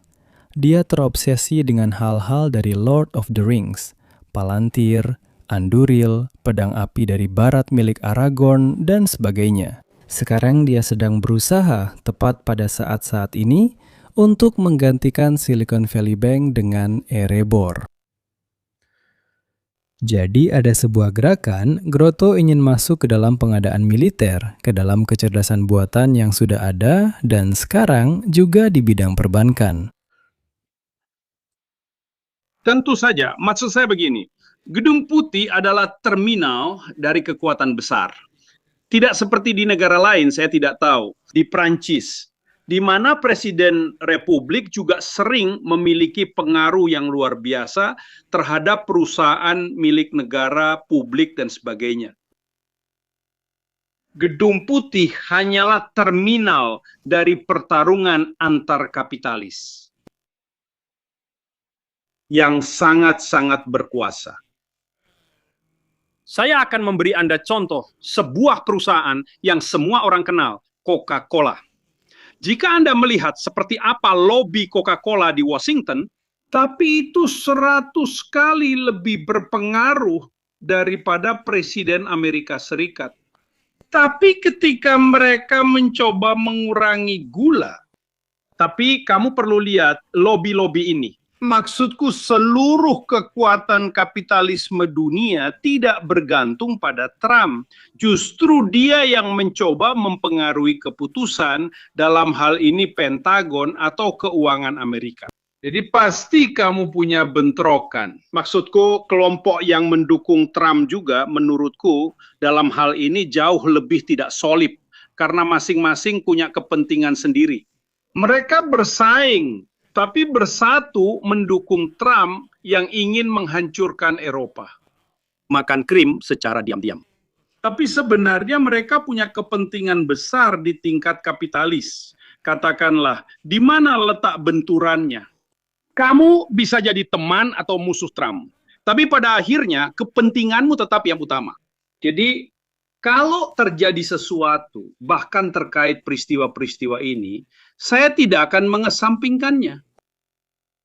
Ada negosiasi yang sedang berlangsung, tapi saya tidak tahu dasarnya apa. Maksud saya, Trump bilang ada pertemuan yang produktif, tapi mereka menyebut tidak ada pertemuan secara resmi. Mungkin itu hanya orang di barisan kedua atau ketiga yang bicara. Saya tidak tahu atas dasar apa Witkoff dan Kushner bekerja pada mekanisme gencatan senjata. Atas dasar apa mereka bilang tak ada pembicaraan? Selain itu, maksud saya, Trump bilang 5 hari, mereka bilang sebulan, dan bilang setidaknya kalian harus sepakat, harus sejalan. Saya hanya minta sedikit konsistensi dalam menjalankan garis, agar tiap orang tidak punya agenda sendiri. Kamu bilang mungkin orang Iran bingung, saya percaya, karena satu orang bilang ini, yang lain bilang berbeda. Benar, ada semangat sebulan terakhir. Sementara harus ambil yang 5 hari. Coba cek, kapan itu berakhir. Aku tahu. Di akhir pekan, jangan bilang padaku, Terima kasih. Maksudku saat marinir datang, bagus Leonardo. Seseorang memastikan mereka benar-benar berhenti menyerang. Hari ini Selasa, sudah 5 hari sejak Minggu. Coba lihat. saya memanfaatkan kesempatan ini karena sudah menyiapkan beberapa hal untuk disampaikan di waktu yang tepat.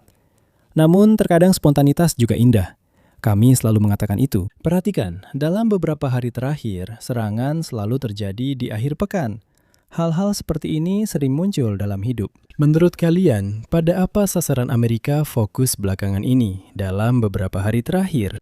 Kita telah melihat begitu banyak video, kalau kalian ingat, tentang sistem peluncuran, pesawat, kapal, dan sebagainya. Benar, tebak-tebakan. Lalu, di mana saja konsentrasi pengeboman dan serangan rudal Amerika dan Israel dalam 3 hari terakhir?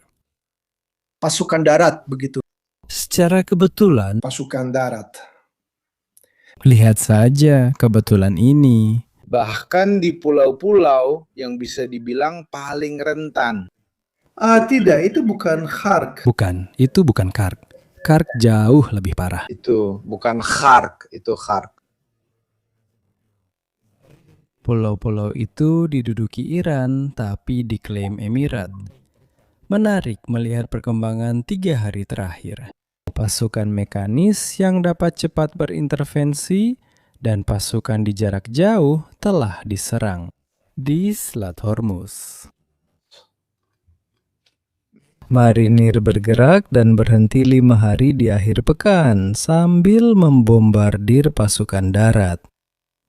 Kita tak perlu lampu ajaib atau selera khusus untuk menyadarinya. Salah satu dari 2 kelompok amfibi sudah terlihat di Deco Garcia lewat satelit terverifikasi. Jadi ini bukan sekedar rumor.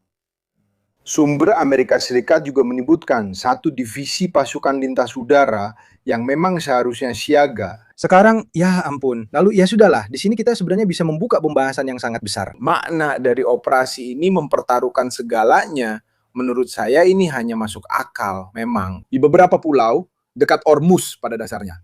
Tapi tetap saja ini adalah sesuatu yang beresiko, membuka sesuatu yang baru. Sebuah kotak Pandora yang membuatmu terjebak entah sampai kapan. Bukan berarti sudah pasti bahwa membuka pulau-pulau itu akan memungkinkan lalu lintas sipil di Selat Ormus bisa lewat dengan tenang. Menurut saya, demi mencari jalan keluar, mereka justru berisiko makin terjebak dalam masalah dan membuat kita semua ikut terjebak.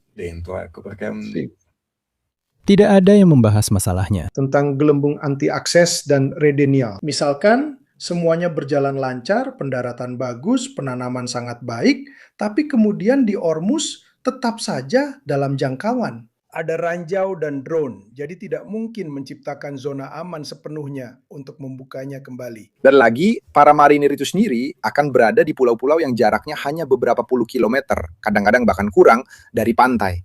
Maksudnya, kecuali mereka berpikir untuk mengamankan, melarang penggunaan ratusan kilometer garis pantai oleh angkatan bersenjata Iran. Yang menurut saya bahkan Trump di hari paling lucunya tidak akan sampai mengatakan hal seperti itu. Menurut saya itu benar-benar sesuatu yang sangat berisiko. Di sana ada unit marinir yang menduduki pulau, memasang gambar, juga sistem anti pesawat dan anti drone untuk mencegah serangan.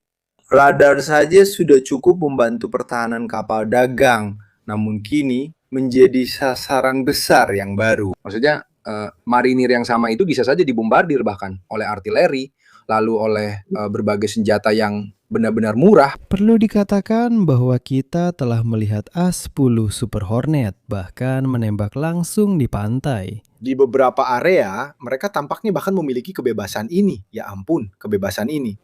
Selain itu, menurut saya ini tetap sesuatu yang cukup berbahaya. Karena ancaman manpatch rudal bahu, menurut saya tidak bisa sepenuhnya dinetralisir. Bahkan di area paling aman. Menurut saya pribadi, lebih masuk akal untuk mengambil pulau kargo untuk urusan sebelumnya, agar mereka benar-benar bisa ditekan sampai ke lehernya. Karena tidak ada 2.000 orang di pulau-pulau kecil Selat Ormus itu, yang mencegah mereka membuat keributan, menembakkan drone, dan sebagainya. Bahkan mungkin juga menempatkan pasukan di sana. Bagi orang Iran, itu hanya buang waktu karena sulit bersembunyi. Mereka juga punya metode lain selain drone dan sebagainya. Mari kita bahas juga soal ranjau, karena banyak spekulasi dan artikel Wall Street Journal menyebutkan ada 1013 ranjau yang sudah dipasang di sana. Tapi kita sudah melihat bahwa orang Iran mengizinkan beberapa kapal Cina, India, dan Rusia untuk lewat dengan biaya 2 juta per sekali lewat, melewati dekat pantai mereka. Kalau ada ranjau, saya tidak tahu itu selektif atau tidak. Saya rasa mereka tidak bisa. Saya kira mereka sudah menanam ranjau di sana, yang merupakan koridor utama, yaitu dari bawah Pulau Besar Kashmir sampai ke Semenanjung. Rutenya, saya bilang, melewati dekat pantai kita menurut saya. Tapi juga jelas dari mana lewatnya beberapa kapal yang mereka izinkan lewat. Mereka menanam ranjau dan menyerang membabi buta semua yang ditemukan di koridor utama, yang terletak di bagian selat terlebar. Sementara jika kalian lihat di semua situs pelacakan, itu sangat mudah menurutmu. Bahkan di beberapa surat kabar, pada dasarnya jalurnya terlihat. Dari beberapa kapal yang diizinkan lewat, seperti yang kalian katakan, mereka melewatinya sangat dekat dengan pantai mereka.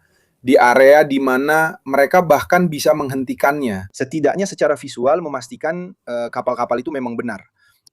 Menurut saya, sangat mudah bagi mereka untuk tidak menanam ranjau di selat dekat pantai itu. Dan jika memang ada kapal yang ingin diserang mencoba untuk lewat, mereka bisa dengan mudah menyerangnya dengan berbagai macam ranjau. Sementara itu, ranjau-ranjau yang Anda lihat di sini, beberapa model, bisa digunakan secara bebas di bagian utama yang lebih jauh dari pantai. Lebih sulit bagi Iran untuk mengontrol, untuk mengidentifikasi kapal-kapal di bagian itu lebih sulit diidentifikasi. Jadi harus diserang sepenuhnya, secara membabi buta. Peralatan canggih milik RAI berhasil menemukan kapal-kapal yang lewat. Benar, kalian lihat jalurnya bahkan seharusnya berada di dekat Pulau Kesme dan di utara pulau kecil yang bernama Larak. Seingat saya, itu memang terletak di depan pantai Iran dan merupakan koridor baru, bukan jalur kapal dagang sebelum perang. Mereka sengaja membuatnya dalam beberapa jam terakhir agar bisa teridentifikasi oleh Angkatan Bersenjata Iran. Dan ranjau. Selain itu, dalam beberapa hari terakhir tampaknya ada tanda awal ranjau mulai dipasang. Di sini sudah pas, kamu bisa lihat jelas. Coba mundur sedikit, Mirko. Kapal-kapal merah itu, lihat, mereka lewat sangat dekat di bawah Bandabas. Itu koridor baru yang telah mereka buka bagi siapa saja yang ingin membuat kesepakatan dengan Iran dan melintas. Sementara itu, koridor utama berada sedikit lebih ke utara dari Kasab, pada dasarnya sedikit lebih ke utara dari Semenanjung. Dan di sana, maaf, karena itu jalur yang sangat dekat dan menurut saya itu memang jalur yang tepat. Karena itu adalah jalur di mana mereka merasa aman. Karena sangat dekat, itulah jalur yang menurut mereka paling aman. Lalu pendapat saya, pemikiran saya seperti ini. Iran bilang, kalau kalian mau lewat, buatlah kesepakatan dengan kami. Tapi tetap saja mereka tidak percaya. Jika kamu tidak membayar, aku tembak. Kamu juga harus melewati 2 pulau yang mereka kuasai, seperti ujian berat. Di sana, kamu tidak bisa menipu. Jika pura-pura, saya pernah lihat di situs pelacakan. Kadang ada kapal menulis, kami orang Tiongkok. Itu juga dengan bantuan. Kadang mereka mengganti nama, jenis, atau identitas. Automatic Identification System menulis orang atau kru Tiongkok. Padahal seringnya bukan. Selalu ada kasus seperti ini. Sekarang kita tertawa. Padahal sebenarnya hampir tak ada yang lucu. Karena tetap saja ada kru di kapal-kapal ini. Tentu saja bukan berarti mereka saling bertukar begitu saja, ya pada periode ini, tapi juga tercipta semacam permainan yang dilakukan di lapangan, dan ini adalah salah satu cara mereka melewati begitu dekat untuk menghindari penipuan. Dari sudut pandang Iran, bagaimana sistem Amerika seperti radio anti-rudal bisa terkena Iran? Sudah berbulan-bulan mereka tak datang. Selain itu, radar itu tidak ada. Mereka terekspos. Radar adalah struktur yang sangat besar. Perlu juga dikatakan, seperti yang sudah kami bahas di siaran langsung pertama, bahwa perang ini pecah karena alasan kesempatan. Karena pada saat itu mereka sudah berkumpul, mungkin mereka harus melakukannya sebelum jadwal yang direncanakan, Semuanya sudah dikosongkan. Maksudnya pangkalan-pangkalan itu sudah siap. Mereka hanya punya personel minimum, mungkin karena itu tidak terjadi apa-apa. Tidak ada waktu untuk mengamankan apa yang ada, katakanlah di area-area tersebut dalam hal ini. Dan lagi, itu bukan target yang begitu penting. Maksud saya, jauh lebih buruk kehilangan sistem radar TIAD atau radar tetap yang harganya miliaran daripada kehilangan yang ini. Dalam beberapa kasus, radar TAT setidaknya di Uni Emirat Arab masih punya umpan. Maksud saya, untuk setiap radar TAD di setiap pangkalan, seharusnya ada radar palsu. Hal ini tampak dari satelit di beberapa pangkalan yang kemudian diserang. Namun, akhirnya mereka tampaknya berhasil mengenai yang asli. Jadi dalam kasus tersebut, Jika kalian sangat tertarik melihat citra satelit dan sebagainya, saya sarankan Epic Fury Map DX yang telah melakukan pekerjaan luar biasa dengan menampilkan semua geolokasi. Banyak pihak lain juga mengutipnya, termasuk bahkan beberapa perusahaan yang memproduksi citra satelit. Mereka memujinya, jadi jika kalian ingin ikut, akan saya bagikan di chat. Di sini, hampir setiap hari diposting hal-hal utama tentang peristiwa yang terjadi. Bisa dibilang ini adalah teknisi verifikasi, mari kita sebut begitu. Jika kalian scroll ke bawah, seperti yang kalian lihat, semuanya menggunakan citra satelit, sebelum dan sesudah, baik yang berkaitan dengan Iran maupun negara-negara lainnya. Di sini kalian bisa membandingkan dan melihat markas XYZ diserang, lengkap dengan verifikasi silang dan bukti pendukung. Ordinate immagini satellitari del primo. Kalian bisa membandingkan, tidak banyak yang bisa dikatakan. XYZ memang terkena serangan. Di sini kalian menemukan verifikasi silang dari verifikasi. Sia Kalian bisa membandingkan Komando Pusat Barat yang hancur dengan Ukel Barajamali. Itu milik XYZ. Kalian menemukan verifikasi silang lengkap dengan verifikasi ulang. Il danno subito. Ve lo consiglio perché Kalian bisa. Seperti yang kalian lihat, bahkan pusat data yang terkena di Abu Dhabi juga mencoba membandingkan untuk melihat yang terkena adalah milik XYZ. Kalian temukan verifikasi silang dan gambar satelit, juga beberapa video. Saya perhatikan banyak orang yang bekerja sama dalam hal ini, termasuk geolocalize dan lainnya. Tersedia riwayat verifikasi silang untuk dibandingkan dengan yang terkena di sini. Scusa se ti interrompo, Mirko, visto che silakan berdiskusi di chat Mizar Vision. Saya ingin mengingatkan agar waspada, karena akun X sempat diblokir beberapa hari lalu, meski sebelumnya ada profil Mizar Vision. Kalian akan menemukan perusahaan Tiongkok ini yang memang menerbitkan gambar satelit dan kadang-kadang bahkan gambar satelit. Bukan hanya gambar satelit, tapi juga sering disertai komentar dan verifikasi silang. Kalian bisa membandingkan untuk melihat apakah yang terkena itu memang terkena. Gambar-gambar tersebut juga sudah dipublikasikan ulang dari Mizar Vision, tapi menurut saya harus hati-hati karena Mizar Vision yang asli, katakanlah di media sosial barat, sebut saja begitu, ada juga di media sosial Tiongkok yang bernama Weibo, atau setidaknya pengucapannya, saya harap itu benar, dan kalian tidak bisa membuat sebuah... Beberapa orang melakukannya dan memposting ulang gambar-gambar tersebut. Dan itu wajar, mereka adalah sumber yang sangat baik. Tapi hati-hati karena kadang-kadang ada akun palsu yang pura-pura mengambil gambar dari Mizar Vision padahal sebenarnya itu bukan gambar asli. Salah satunya sangat banyak beredar minggu lalu. Untuk melihat terkena oleh XYZ, ditemukan pemeriksaan silang dari perbandingan untuk orang Iran. Serangannya benar, tapi gambarnya salah, karena seharusnya berupa gambar radar tanpa awan. Namun, ini adalah salah satu kasus di mana akun yang tampaknya resmi dari Mizar Vision Swiss mempublikasikannya dan kemudian diblokir. Ternyata akun itu bukan resmi, tapi sejak perang dimulai, akun tersebut sangat banyak diikuti. Mungkin salah satu paling banyak di kategori ini. Di X, hati-hati, kalian bisa temukan pemeriksaan dari Kontroverifika. Kalian bisa membandingkan, kalian bisa menemukan dan menelusuri kembali ke postingan asli di akun controverificato. Tanto questa è una Alcuni- mappa che mette in grafica Kalian bisa. in verde ci sono gli attacchi XYZ telah terkena, kalian bisa menemukan verifikasi silang kontroverifika di sini. Kalian bisa membandingkan, melihat, sudah terkena. Pangkalan XYZ Amerika merupakan wilayah tanggung jawab Israel. Di sini kalian dapat melakukan verifikasi silang dengan POTT. Sebuah perbandingan adalah Trump. Kami sedang bekerja, tapi jika melihat jumlah pengeboman di barat laut dibanding selatan, jelas terlihat siapa yang lebih banyak berinvestasi. Ini adalah upaya besar bagi Israel karena mereka mengerahkan lebih dari 200 dari 280-300 pesawat yang dimiliki. Dan perhatikan bagaimana respons Iran ditujukan kepada Israel. Mereka sedang membalas, terutama dalam beberapa waktu terakhir. Itu terkena, Anda bisa verifikasi silang dan membandingkan. Itu terkena, Anda bisa menemukan verifikasi silang. Anda bisa membandingkan, itu terkena. Anda dapat menemukan verifikasi silang. Saya ingin menunjukkan bahwa di sini kita membahas pembagian wilayah antara dua negara berbeda yang membagi zona dan memiliki koordinasi tertentu.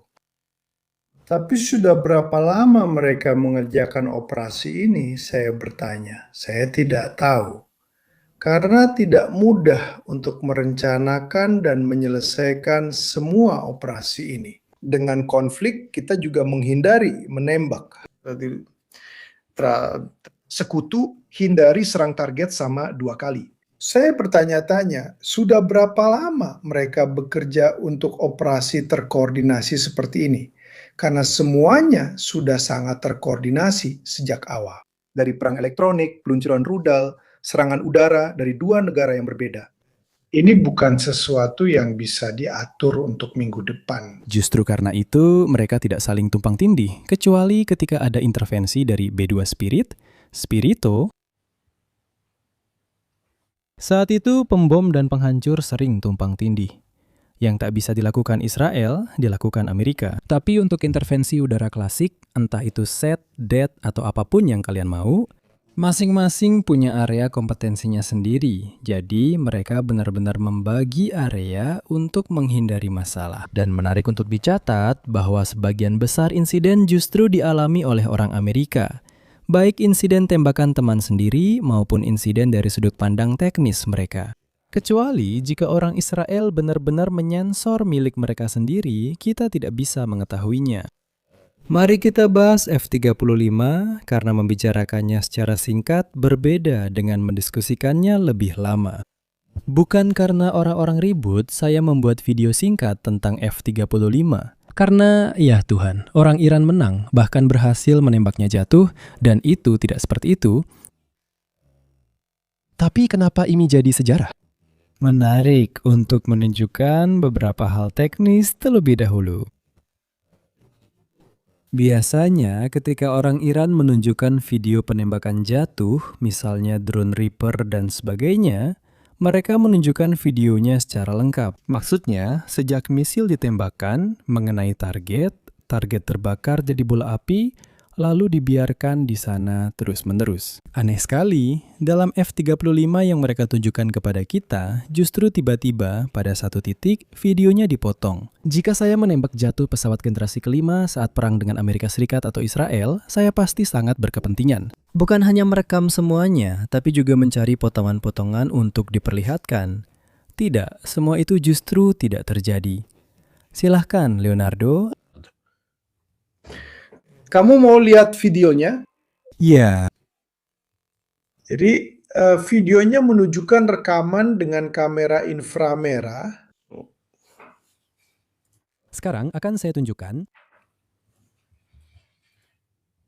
Ini dia. Di sini. Video ini belum diverifikasi atau terautentikasi. Mari coba pahami. Jadi pola jaring ini sudah pernah kita lihat di video penyadapan lain yang kemudian terbukti nyata. Tidak ada konteks, lokasi, kecepatan, ketinggian, atau informasi lain. Ya, tidak ada nomor referensi, benar-benar tanpa konteks. Tampaknya penyadapan terjadi di awal sore. Kalian melihat kamera termal, bentuk yang kalian lihat, mari kita lihat, itu sesuai dengan bentuk F-35. Kita juga bisa melihat di bagian belakang ada plume, yaitu jejak panas dari mesin F-35 yang tetap saja meninggalkan jejak yang cukup jelas. Dan kemudian kita melihat intersepsi yang terjadi melalui sebuah rudal. Kalian bisa melihat ada garis dengan semacam asap di belakangnya. Itu adalah jejak inframerah dari mesin rudal. Jadi kita bisa membayangkan rudal darat ke udara jarak pendek berpemandu inframerah. Di sini kita melihat kilatan api yang tampak sebagai jejak inframerah ledakan. Dari hulu ledak, pasti hulu ledak fragmentasi yang mengenai tepat di bagian knalpot. Ini tampaknya intersepsi klasik oleh rudal berpemandu inframerah. Perhatikan bahwa di sini Anda bisa melihat keluaran klasik dari mesin yang ditambah dengan satu lagi di samping. Yang mungkin merupakan kebocoran bahan bakar, oli, atau sesuatu yang lain. Di sini memang sepertinya ada sesuatu yang terjadi. Saya akan tunjukkan video klasik dengan kisi-kisi sama, tapi perhatikan perbedaannya setiap kali mereka memperlihatkan videonya. Ini penembakan jatuh drone, mungkin drone curam atau Israel. Perhatikan bahwa mereka menunjukkan seluruh video mengikuti target setelah terkena, lalu memperlihatkan drone jatuh dan terbakar. Kita mendapat konfirmasi dari Amerika bahwa sebuah F-35 harus mendarat darurat. Ada seorang pilot yang terluka. Lukanya sesuai dengan serpihan, kemungkinan besar dari sistem Iran ini, yang telah merusak F-35, tapi tidak berhasil untuk. Ini menunjukkan kita belum tahu banyak. F-35 cukup tangguh. Iya, masuk akal. Karena jika kita melihat bagian belakang semua pesawat modern, di bagian nozzle itu dilindungi dari samping, disekat untuk melindungi panasnya. Yang mengejutkan, F-35 tidak bermanuver, tidak terbang, atau melepaskan countermeasure maupun flare, sehingga langsung terkena misil. Pembuangan panas dari sekat itu membantu melindungi pesawat. Secara historis, selain A-10 pesawat tempur lain juga pernah berhasil kembali ke pangkalan, meski rusak akibat serpihan. Itu bisa terjadi pada siapa saja. Dia memang tangguh. Ya, masuk akal. Kami memang tidak tahu. Tapi melihat strukturnya, kami juga bisa mengharapkannya. Kita juga perlu memperhatikan jenis dan kondisi pesawat saat mendarat. Apa gunanya F-35 terbang serendah itu? Kemungkinan besar salah satu terkecil ini keluar dari suatu lokasi, melihatnya, menembaknya, jadi dia bahkan tidak punya waktu. Tidak ada peringatan dini atau hal-hal seperti itu. Karena sebuah F-35 terbang begitu rendah dan begitu tenang, F-35 dilengkapi sistem perlindungan diri bernama Distributed Aperture System. Distributed Aperture System. Ini adalah sensor-sensor yang mencakup area 360 derajat. Saya kira ada 6 sensor yang memantau semua yang terjadi di sekitar pesawat dan berfungsi untuk mengidentifikasi rudal yang datang. Selalu ada perbedaan antara teori dan praktik, antara latihan dan dunia nyata. Apa yang kita tahu? Jika pilot sudah 50 kali diperingatkan dalam sejam, dia bisa bosan dan abaikan peringatan ke-51 yang ternyata benar. Atau lebih sederhananya, ada kerusakan pada sistem, atau mungkin dia merasa tenang. Saya ingat F-117 pernah ditembak jatuh di Serbia karena kesalahan dan nasib buruk. Jadi mengapa ini tidak bisa jadi kasus serupa? Dan satu F-117 lainnya rusak dan kemudian dibuang karena kerusakannya terlalu parah untuk diperbaiki. Perang berlangsung dengan satu cara, sedangkan latihan lapangan berbeda. Teori dan praktiknya mungkin baru kita pahami setelah waktu berlalu. Tapi semua cerita ini mengingatkan kita bahwa pesawat tempur generasi kelima yang stealth pun tidak kebal. Tidak kebal dari penembakan jatuh, kerusakan, kesalahan, maupun gangguan teknis. Cepat atau lambat, pasti akan terjadi bahwa sebuah F-35 ditembak jatuh dengan tingkat operasional seperti ini, dengan emisi seperti ini, bisa saja itu juga karena kesalahan perencanaan. Mereka mengira area itu sudah aman, jadi mereka mengirimkannya di ketinggian rendah. Ada 1000 kemungkinan.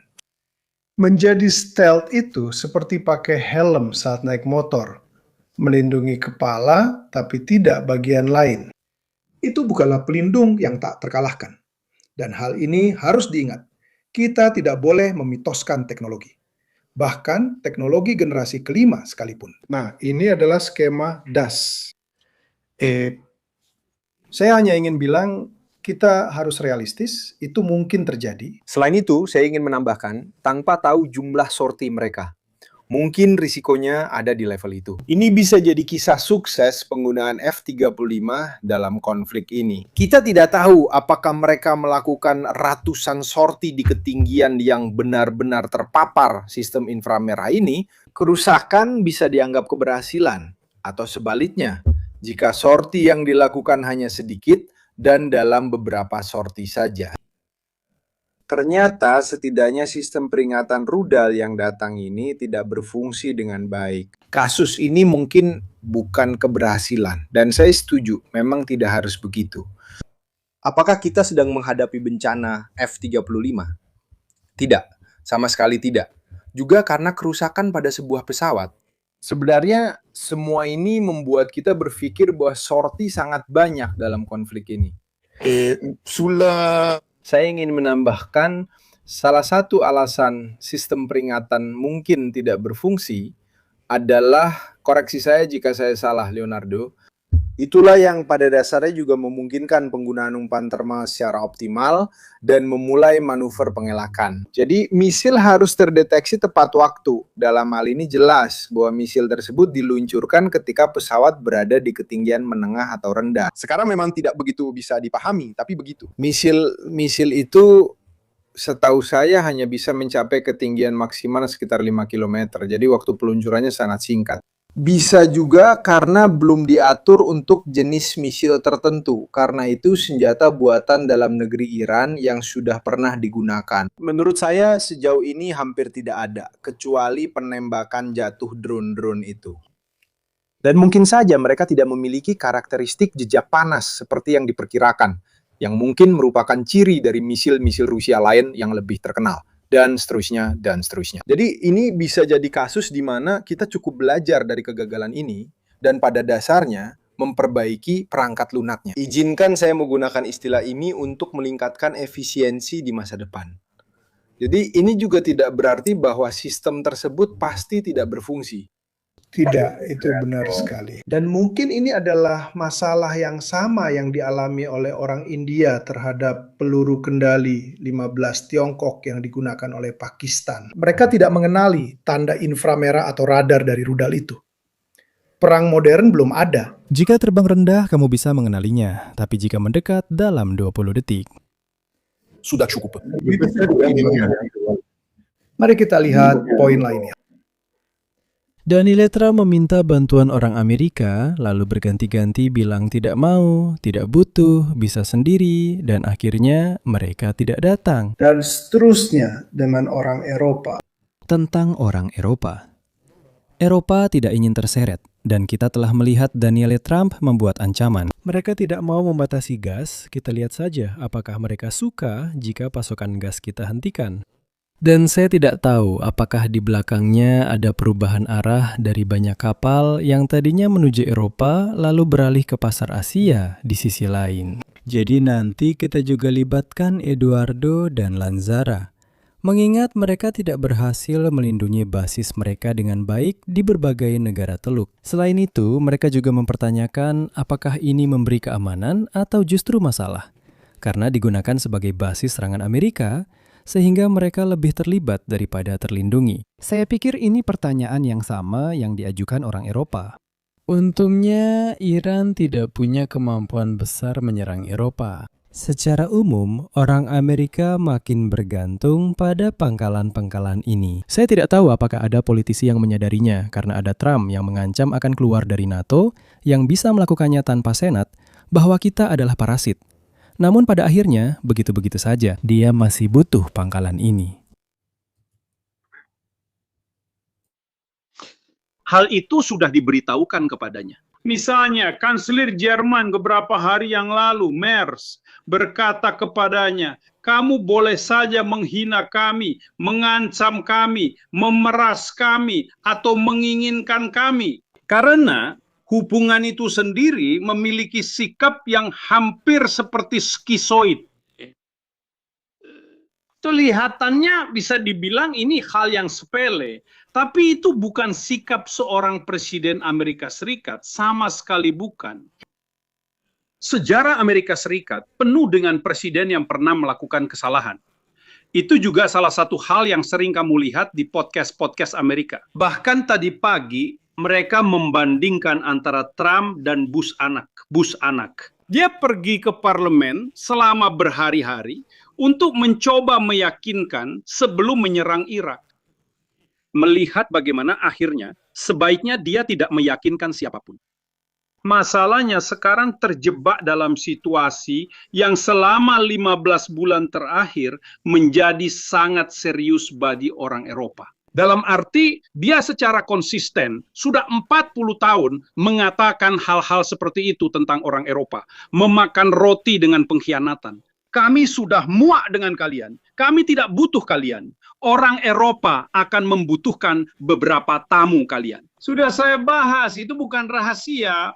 Misalnya dengan Jenderal Camporini yang sangat saya hormati. Dia bilang kepada saya, Eropa sebelum memiliki otonomi akan membutuhkan setidaknya 5 tahun.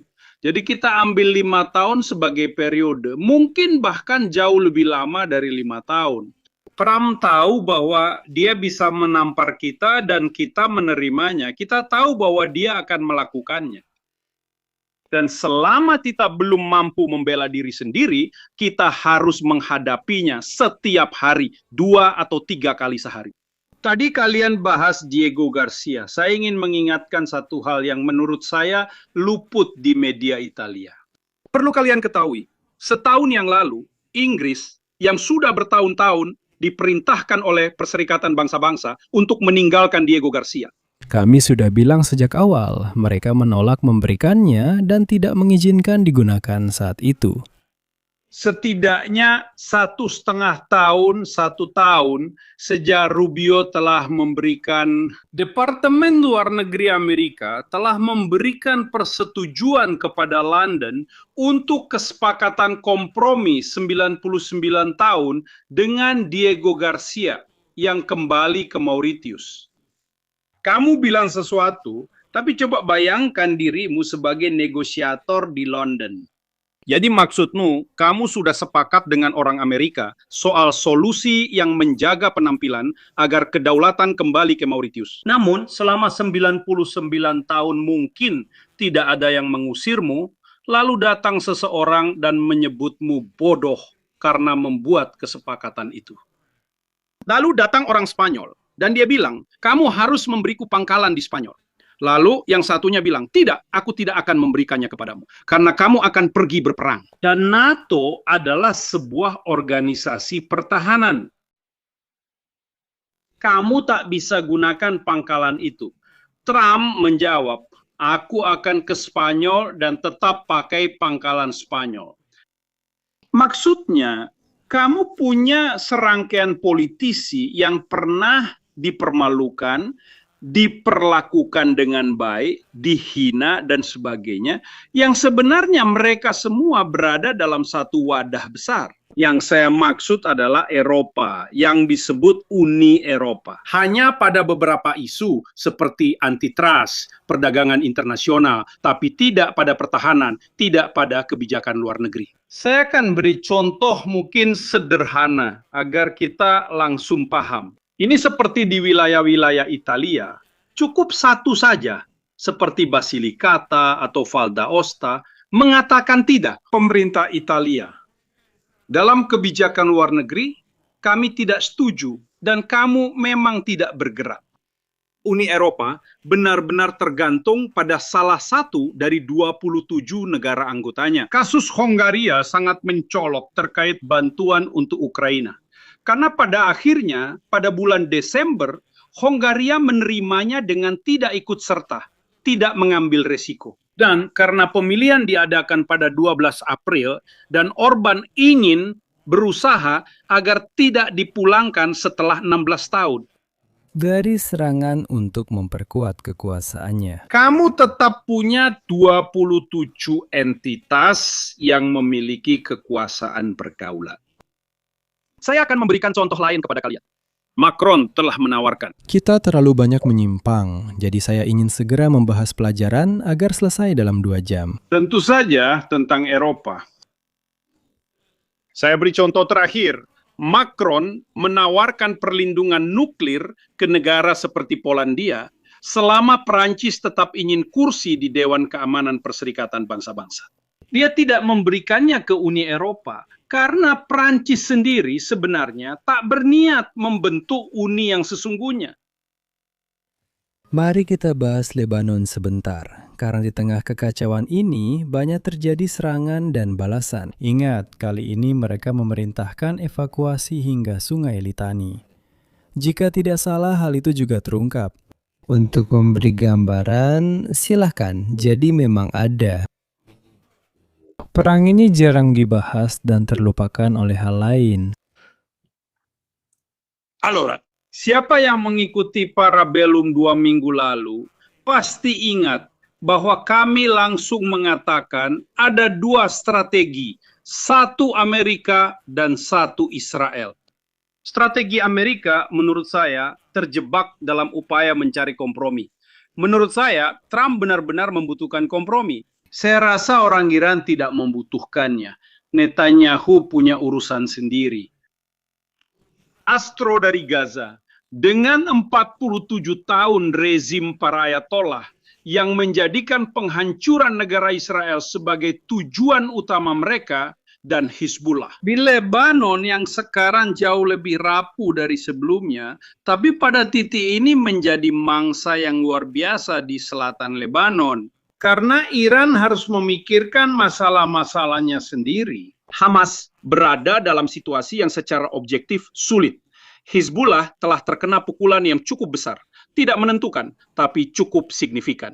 Suriah menutup perbatasannya minggu lalu. Tapi poin utamanya adalah bahwa di dalam dunia politik Lebanon, bahkan sebagian dari kaum Syiah pun telah mengatakan sekarang sudah cukup untuk Hizbullah. Kita membutuhkan, kita menginginkan, kita sebagai manusia terlepas dari Syiah, Sunni atau Kristen, kita ingin memikirkan masa depan sebagai Lebanon. Jadi di satu sisi Hizbullah sedang sangat kesulitan, di sisi lain bagi Netanyahu ini adalah urusan terbesar dalam hidupnya, yaitu dia akan masuk ke dalam buku sejarah. Menurutnya, jika berhasil mengosongkan Lebanon Selatan, dia akan melakukannya. Tadi pagi kalian lihat sendiri, mereka meledakkan 5 jembatan di atas Sungai Litani yang kamu tunjukkan. Apa tujuan meledakkan 5 jembatan itu? Jika penduduk dipindah ke utara Sungai Litani, kenapa jembatannya juga diledakkan? Pada saat itu, para pengungsi kesulitan kembali dari utara ke selatan. Juga karena mereka memang tidak ke sana. Beberapa hari lalu, mereka bahkan menyerang markas intelijen pusat komando. Perhatikan metodenya. Meski targetmu adalah militer, di sekitarnya juga ada rumah sipil, dan ini benar-benar penghancuran. Benar-benar. Jadi ini adalah operasi yang mirip dengan yang tahun 82 perdamaian di Galilea. Ini adalah operasi di mana menurut saya, perhatikan, hampir seluruh opini publik Israel mendukung operasi ini seperti yang dikatakan Israel. Saudara-saudara Lebanon, kalian selama 20 tahun pemerintah Lebanon seharusnya sudah mengusir Hezbollah. Dan kalian tak punya keberanian, kekuatan, atau cara untuk melakukannya. Sekarang bagi kita ada kesempatan, karena saat ini Israel tetap terisolasi. bagaimanapun juga itu adalah opini publik yang harus mengatasinya sendiri. Katakanlah seperti ini, bahkan di Amerika Serikat, jangan meremehkan perpecahan yang sedang terjadi. Bahkan kritik terhadap Israel di Amerika Serikat sangat kuat. Allora, dan mengusir mereka. Sore ini, kalian sudah lihat, ada seorang menteri, sepertinya Katz, yang hampir mengatakan bahwa mereka akan kami usir ke utara, ke wilayah Itani. Kita akan mempertahankan bagian itu. Bukan berarti kita mengusir mereka atau menangkap Hizbullah, lalu Hizbullah kembali lagi. Tapi saat ada kesempatan, godaannya memang besar. Ada satu front yang sangat mengerikan di tepi barat. Di tepi barat sedang terjadi kejahatan perang, kejahatan terhadap warga sipil dari segala jenis terhadap orang Palestina. Kejahatan, itu memang disebut kejahatan. Hal itu juga dikatakan oleh sebagian opini publik Israel, karena memang tidak ada konsensus tentang hal ini. Sementara ada konsensus untuk masuk ke Lebanon, sama sekali tidak ada konsensus untuk menganggap tepi barat sebagai semacam rumah jagal sosial. Jadi menurut saya, semua kombinasi ini, karena saya juga mengenalnya, saya pernah menghabiskan 2 jam sendirian bersama Netanyahu saat dia menjadi duta besar Israel. Secara nasional, menurut saya, dia adalah sosok yang tidak boleh diremehkan. Dan ini adalah kesempatan terbesar dalam hidupnya. Menurut saya, dia tidak peduli bagaimana nasib rezim Iran. Tapi yang penting baginya adalah bisa berkata, oke, saya sudah memberikan tamparan keras di Gaza. Saya telah menunjukkan citra yang mengkhianati prinsip bahwa dia selalu menjadi orang yang menjamin keamanan Israel meskipun harus membayar harga tertentu. Kanan yang paling reaksioner, melanggar konstitusi, setiap saat mencoba untuk mengakhiri masalah ini. Di sini dia mencoba. Saya punya kesan bahwa masalah ini juga akan terus berlanjut cukup lama. Maksudnya, tidak ada jeda, tidak ada solusi. Karena masyarakat Lebanon, termasuk sebagian Syiah, sudah benar-benar muak. Perlu saya sampaikan bahwa pagi ini, pemerintah Lebanon telah mengusir duta besar Iran dan puluhan pejabat serta agen intelijen Iran di Lebanon. Jadi ada kemauan politik di Lebanon untuk menyingkirkan bukan hanya Hizbullah, tapi juga orang-orang Iran. Namun tidak ada kekuatan politik. Dalam arti bahwa alternatif mereka adalah menghadapi perang saudara baru. Dan mereka di antara pilihan itu berisiko menyerahkan kepada Netanyahu solusi atas masalah yang tidak bisa mereka hadapi, apalagi mereka selesaikan. Oke baiklah, saudara-saudara, kami akan kembali dalam beberapa hari untuk memberi Anda pembaruan tentang perang di Ukraina. Kemungkinan pada tanggal 27. Di tengah kekacauan ini, Ukraina menyerang sistem Rusia di Baltik yang menyalurkan lebih dari 1 juta barel. Jadi ini juga memperparah krisis, karena mereka jelas berusaha mengurangi, intinya, keuntungan yang bisa didapatkan Rusia dari krisis ini, mengingat kenaikan harga minyak. Terima kasih kepada tamu Leonardo Lanzara, Eduardo Fontana, Daniele Moro. Kita akan bertemu lagi tanggal 27 jika tidak ada masalah. Selamat malam. Sampai jumpa semuanya.